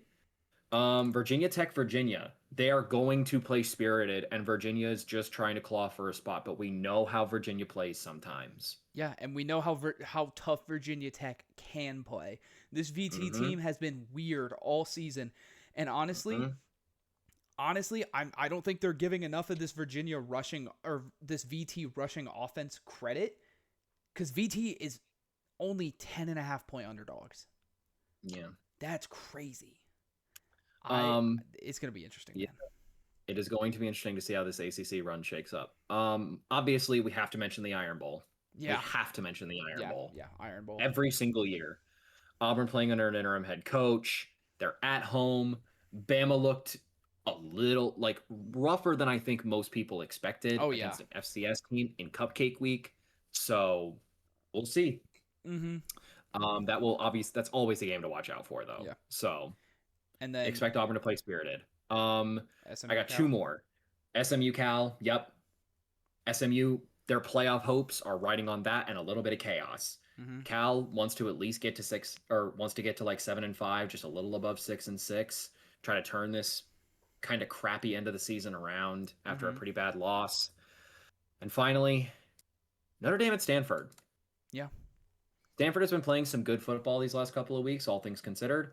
And ND needs to not get punched in the mouth in rivalry week. We need to also mention that Stanford has a top 25 rushing defense. Just want to throw that out there. They have been really good against the run recently. Yeah. So, and I mean, hey, it could be if things go Stanford's way and they pull off the upset, Frank Reich could be looking at an extension. I don't think so. He could be a permanent addition to Stanford, but we'll see. That's all things considered. But those are my honorable mentions. You kind of thin the list down a little bit with your with some of your picks, but that usually happens. So, but it's rivalry week, ladies and gentlemen. It is the best week of college football. Hold on to your of regular season. Hold on to your pants. Hold on to your fucking pants. Because also, here's an interesting stat before we go. 9 of the top 10 teams in the league are on the road for rivalry week. They are. Prepare your butts for chaos. He's right. Bracket time? Oh yeah, bracket time. I almost forgot. So I'll go ahead and start since you forgot. I deserve that one. Let me line this up real quick. No, don't do other things. I'm trying to just fit. Okay. Almost. Sorry, my almost there. All right. Done. So my ACC bid has changed again. Yeah. I think that Pitt will get the upset against Miami this week. And in doing that, I think they're going to. I think whatever team Pitt faces if Pitt makes it to the ACC championship, I think they win. I think this Pitt team beats SMU. I think this Pitt team beats Virginia. I think this, if it comes down to it, in whatever other team they play, doesn't matter. I think Pitt has it in them. Obviously, this rides on them beating Miami, but I think they can do it. My G5 bid does not change. I'm still riding with the Dukes. OSU is the best team in the Big Ten. T-Tech is the best team in the Big 12 by, at this point, I believe a large margin. And then A&M is my SEC bid. I think until A&M loses, I don't know if I see them losing a game until we hit playoff time. My first 4 buys still are not changed. It's Ohio State, Indiana, A&M, Georgia, and I think that's how it's going to be pending rivalry week. Obviously, if A&M or Georgia or Ohio State blow these games, knock on wood, obviously. Ohio State's not going to blow them, so it doesn't matter. Look, man. All right, anyway, first round matchups. No. I know. First round, Ole Miss, JMU. Interesting. Oregon is up to number 6 for me. I really liked how they played this USC. There is some motion here. Wow. I really like how Oregon handled this USC team. This was a hot USC team coming into Lansing, and they had already lost to a big opponent at home. And Oregon, I got a lot of confidence in Moore. I got a lot of confidence in the secondary who got burned by Indiana. This was a really good showing, and I think they're going to hold the 6th seed. Notre Dame, man, they were my 9. Or they were my 8. They are now my 7. It's hard to go ahead. Or were they my 9 or were they my 8? They were my 9. Yeah, they were my 9. We're up to 7. 70 points. I don't care what you say. That's 70 points, 21 of that on defense. One of the best running backs ever that I have seen with my own eyes in college football. 3 touchdowns in 3 quarters. This team is legit. T-Tech is moving down to 8 because just benefit, like they didn't show enough. I don't think they played this week. They did not play this week. That's what I thought. So unfortunately, they're a victim of circumstance. T-Tech did not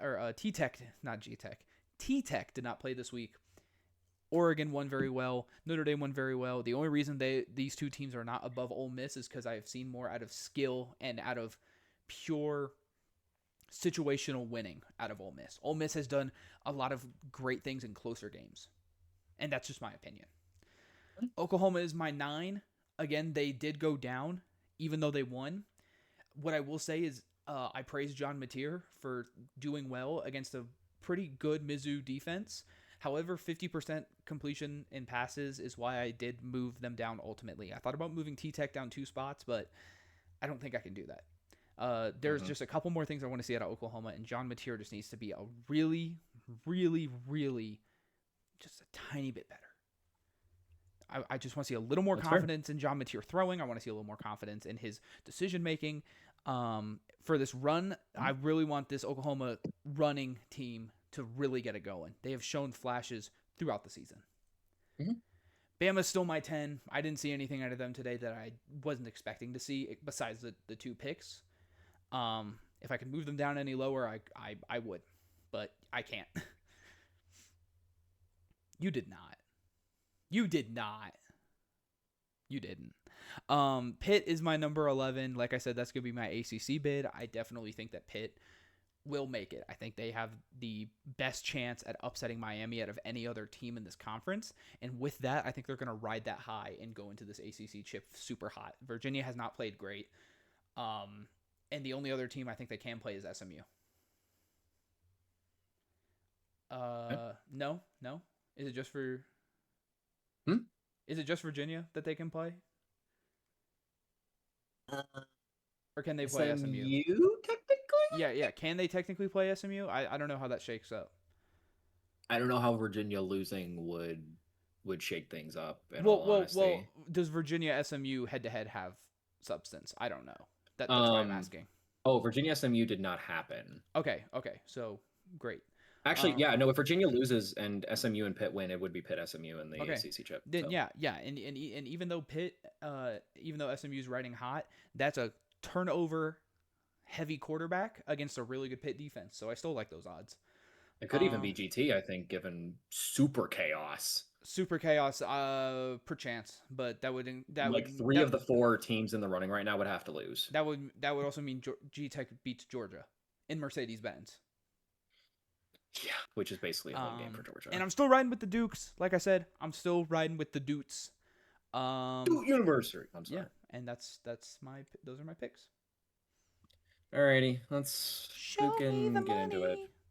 I gotta go back in real quick. No, you're good. Do what you gotta do. Okay, 420%. Nice, brother. All right, and let me share my shit. There we go. There we go, lad. All right. Week 14 rankings. My buys don't really change. Ohio State, Indiana, Georgia, TANM. Okay, you have Georgia over A&M. I forgot about that. Yep. Because I think they played better the week that TANM played bad, and they both just kind of played whatever this week, so nothing changes. Fair. That is also why Texas Tech has not moved, because they did not play this week, so they are going to be playing fresh. As you can see, my group of 5 is still North Texas. I still rock with the Mean Green Machine. Fair.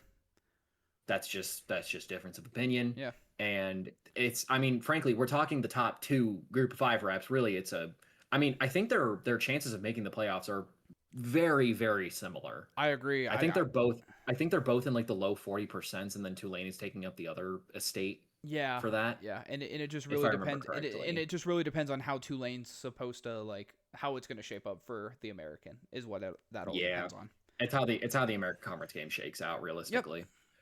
Yep. At number 6, I have Ole Piss. Didn't play this weekend. They don't move. My ACC rep is Virginia. Yep. Fair.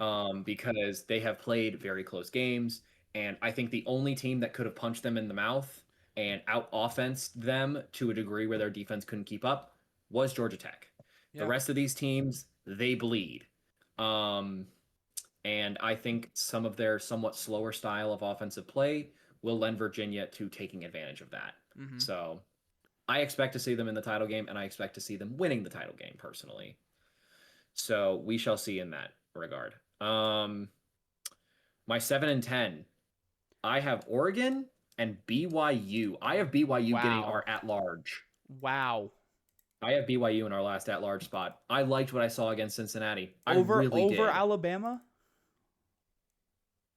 Maybe. Wow. Wow.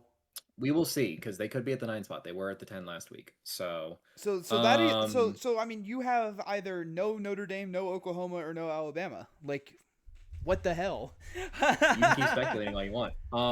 I liked what I saw at Oregon this week. I really, really did. Yeah, That's I'm with you. where I'm with you. that's what boosted them up for me. Yeah, I'm with you. They look really good and they are getting hot at the right time.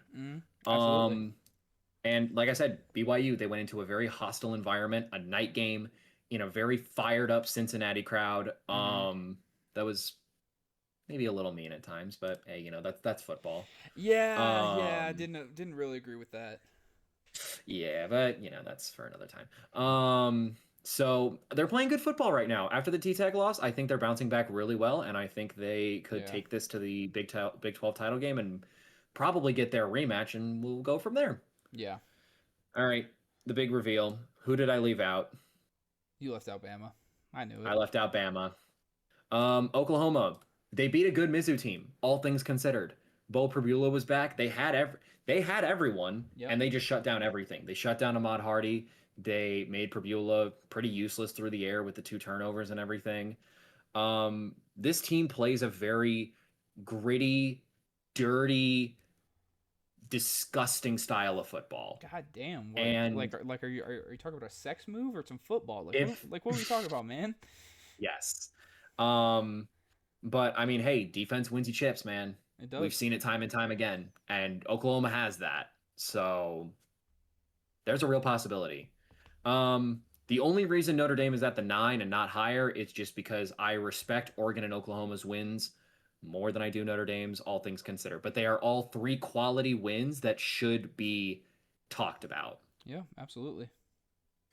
And for my first 4 out, dun dun dun, Bama is out of the playoffs. Bama, Utah, Vandy, Texas. Yeah, that's Bama, Utah. I dropped USC in favor of Texas just because Texas won and USC didn't. That's Vandy and Utah don't move because Vandy won and Utah won ugly, and then Bama won, but I didn't respect that win because Ty Simpson looked like shit. Yeah, and I don't know if I showed my first 4 out, but these are my first 4. BYU, Vandy, Virginia, Utah. Okay. So pretty much just the only difference is Virginia and me having Bama out of the top 10. Yeah, and then you have Texas in yours. Yeah. Oh yeah, right. Because I have Virginia at an at-large, technically. Yep. Or not an at-large. You have BYU at an at-large. Yes. Because I believe. So. I don't know, man. I don't know. We'll see. If BYU has a really good next game and they do really, really well in the Big 12 chip and like it comes down to a nail-biter, then I absolutely believe that both of those teams deserve to make it. Yeah. So. But we'll have that discussion at the end of Rivalry Week. Yeah, we'll have that discussion next week. I can't wait to see what the bracket looks like tomorrow. Oh, that's going to be good. But, in the meantime, go support your favorite college football team, wear everything, do every tradition possible, and tell your rival team to go fuck themselves. Because you know what? It is that serious. It is that deep. It is that serious. Fuck your rival school. We both don't have degrees that say Buckeye for life for nothing. I'll say it first, second, and last. Fuck your rival school. Fuck the Wolverines. Fuck the Maize and Blue. Fuck that dumbass stadium. Ohio Stadium is better. Ohio State is better. The state of Ohio is better. And Bryce Underwood sucks. Julian Sayin is Jesus. Jeremiah Smith is the best player in college football. Caleb Downs is one of the best college football players ever. Matt Patricia is one of the best defensive coordinators in the nation. Ryan Day is one of the best head coaches in the nation. And fuck you, Michigan, anyways. Yep. There, he had to get that out. He had to get that out before the game. Yeah. See, now he's calm. Now he's ready to eat some turkey on Thanksgiving and then watch the Buckeyes on Saturday. Sir. But anyways, enjoy your rivalry week, everybody, and stay safe. Don't drink and drive. Do not drink and drive. Be thankful for college football. Be thankful for football, period. This is true. All right. See you guys next week. Okay, bye. I'll let you get it off that time. Yes.